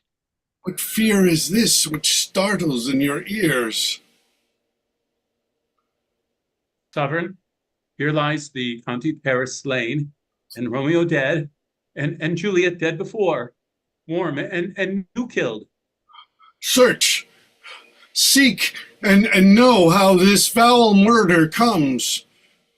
Here's the friar, and slaughtered Romeo's man, with instruments upon them fit to open these dead men's tombs. Oh, heaven! Oh, wife, look how our daughter bleeds. This dagger hath misstain. For love his house is empty on the back of Montague, and is misheathed in my daughter's bosom. Oh, me, the sight of death is as a bell that warns my old age to a sepulchre. Enter Montague. Come, Montague, for thou art early up to see thy son and heir now early down. Alas, my liege, my wife is dead tonight. Grief of my son's exile hath stopped her breath. What further woe conspires against my age? Look, and thou shalt see. Oh, thou untaught! What manners is in this to press before thy father to a grave? Seal up the mouth of outrage for a while till we can clear these ambiguities and know their spring, their head, their true descent, and then will I be general of your woes. Lead you even to death, meantime be forbear, and let mischance be slave to patience. Bring forth the parties of suspicion. I am the greatest, able to do least, yet most suspected, as the time and place doth make against me of this direful murder. And here I stand, both to impeach and purge, myself condemned and myself excused. And say at once what thou dost know in this. I will be brief, for my short date of breath is not so long as is a tedious tale. Romeo, there dead, was husband to that Juliet, and she there dead, that's Romeo's faithful wife. I married them, and their stolen marriage day was Tybalt's doomsday, whose untimely death banished the new-made bridegroom from this city, for whom, and not for Tybalt, Juliet pined. You, to remove that siege of grief from her, betrothed, and would have married her perforce to County Paris. Then comes she to me, and with wild looks bid me devise some means to rid her from this second marriage. Or in my cell there would she kill herself. Then gave her I, so tutored by my art, a sleeping potion, which so took effect as I intended, for it wrought on her the form of death. Meantime I writ to Romeo that he should hither come, as this dire night, to help to take her from her borrowed grave, being the time the potion's force should cease. But he which bore my letter, Friar John, was stayed by accident, and yesternight returned my letter back. Then all alone at the prefixed hour of her waking came I to take her from her kindred's vault, meaning to keep her closely at my cell till I conveniently could send to Romeo. But when I came, some minute ere the time of our waking, here untimely lay the noble Paris, and true Romeo dead. She wakes, and I entreated her come forth, and bear this work of heaven with patience. But then a noise did scare me from the tomb, and she, too desperate, would not go with me, but as it seems, did violence on herself. All this I know, and to the marriage her nurse is privy, and if aught in this miscarried by my fault, let my old life be sacrificed some hour before the time unto the rigor of severest law. We still have known thee for a holy man. Where's Romeo's man? What can he say to this?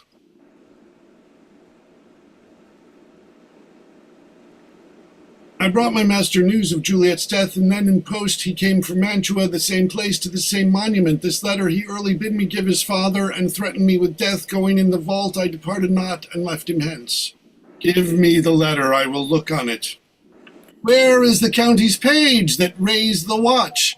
Sirrah, what made your master to this place? He came with flowers to strew his lady's grave, and bid me stand aloof, and so I did. Anon comes one with light to ope the tomb, and by my master drew him on, and then I ran away to call the watch. This letter doth make good the friar's words, their course of love, the tidings of her death, and here he writes that he did buy a poison of a poor apothecary, and therewithal came to this vault to die and lie with Juliet. Where be these enemies, Capulet, Montague? See, what a scourge is laid upon your hate, that heaven finds means to kill your joys with love. And I, from winking at your discords too, have lost a brace of kinsmen.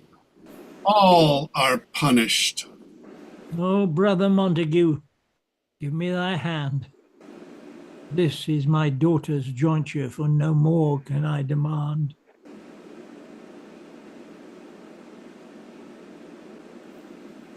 On to you. But I can give thee more, for I will raise her statue in pure gold, that whilst Verona by that name is known, there shall no figure at that rate be set as that of true and faithful Juliet. As rich shall Romeo by his lady lie, poor sacrifices of our enmity. A glooming peace this morning with it brings. The sun for sorrow will not show his head. Go hence to have more talk of these sad things. Some shall be pardoned, and some punished. For never was a story of more woe than this of Juliet and her Romeo. Exeunt omnes. Play. Thank you all very much. Good job, everyone. Great, wonderful. Thank you, Michael. It's great having you here for the first time. Hopefully, you'll come back for more. And Mark, I mean, it's excellent work by you. But also, I mean, send our thanks to Rachel for doing this, and for Yash, all our best wishes for speedy recovery. Rachel, I don't think has very much experience with Shakespeare. She was astoundingly good with Yeah, I agree. I agree. She was great. Very natural, very natural. one of the most excellent readings I've ever taken part in. I mean, yeah, all you guys, everybody was so good. Really bringing this language to life.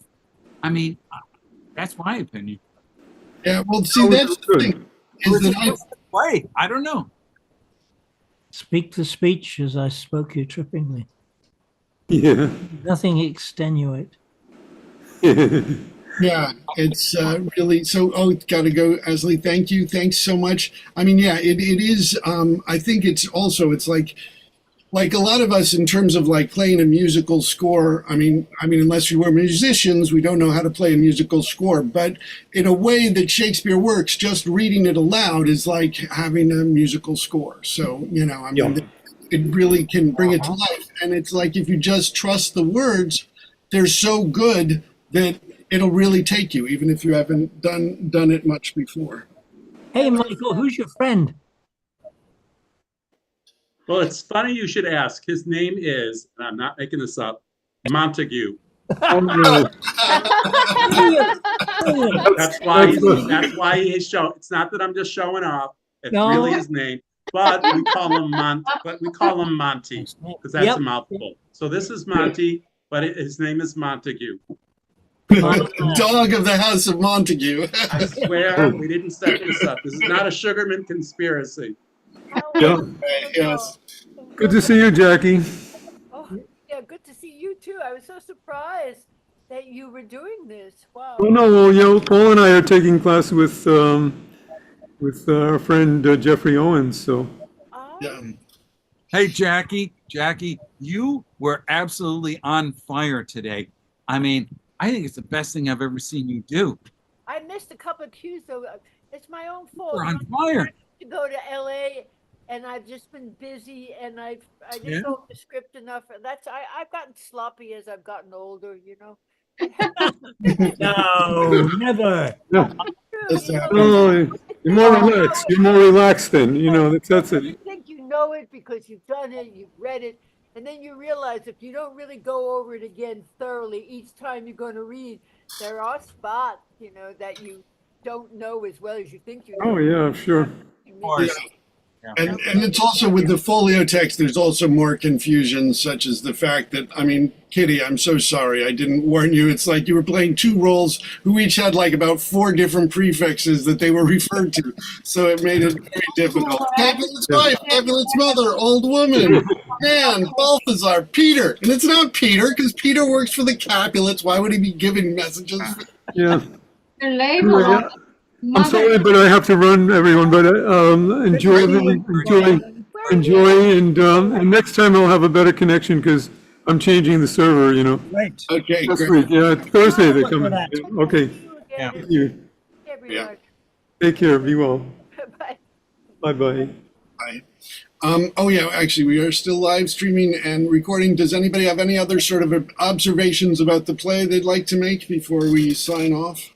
Oh, I just thought the work was so good. Listening to everybody was so there, and also the sound was better. Everybody's sound was good today, which was really a relief. Yeah. Right? It was really, really good. This is my first time through this play. I never done this play with Instant Shakespeare, and I actually didn't know the play. Wow. One of the few. Has anybody seen Baz Luhrmann's movie version? Oh yeah, I love it. I think it's great. I mean, there are parts of it I really love. I usually don't like sort of updating contemporary things, but I think there's a lot of it that's a lot of fun. I just think it's kind of unfortunate that, Claire Danes was not yet the actress that she has become. I felt that was, for me, the weakest part of that. And because it's also conversely in the Zeffirelli thing, I think Olivia Hussey as Juliet is just one of the best Shakespeare performances because, she's just so young and so great. Whereas, but Juliet's a bit like Cleopatra. By the time you're young enough to play it, you're too old. You're not old enough to play it. It's one of those ones, isn't it? Funny. We caught this play a Well, little stupid, and I though. think Romeo is a little like Hamlet, an earlier draft of Hamlet or something, or that kind of a character. He's in love Yeah, with but one he's a bit girl, wet. next thing he's really in love with another one, and he's killing himself. It's such a crazy play, you know. It's like he's so fickle, right? That's what I always see. Romeo is fickle. So Well, fickle see that the movie if you have not seen the movie. I highly recommend it. It's very beautiful. The scenery is stunning. The costume, the acting is incredible. Baz Luhrmann came out in like 95 or something. Yeah. Yeah. All right, folks. All right. But Bye, Take care. everybody. I guess we Hey, should. Ken, Yeah. your sound was great today. What happened? Right. Oh God. So, anyways, let called me. Instant Shakespeare. God Yes, almighty, the Instant sound was Shakespeare. clear. I couldn't believe it. Amazing. Yes. All right. Thank you all.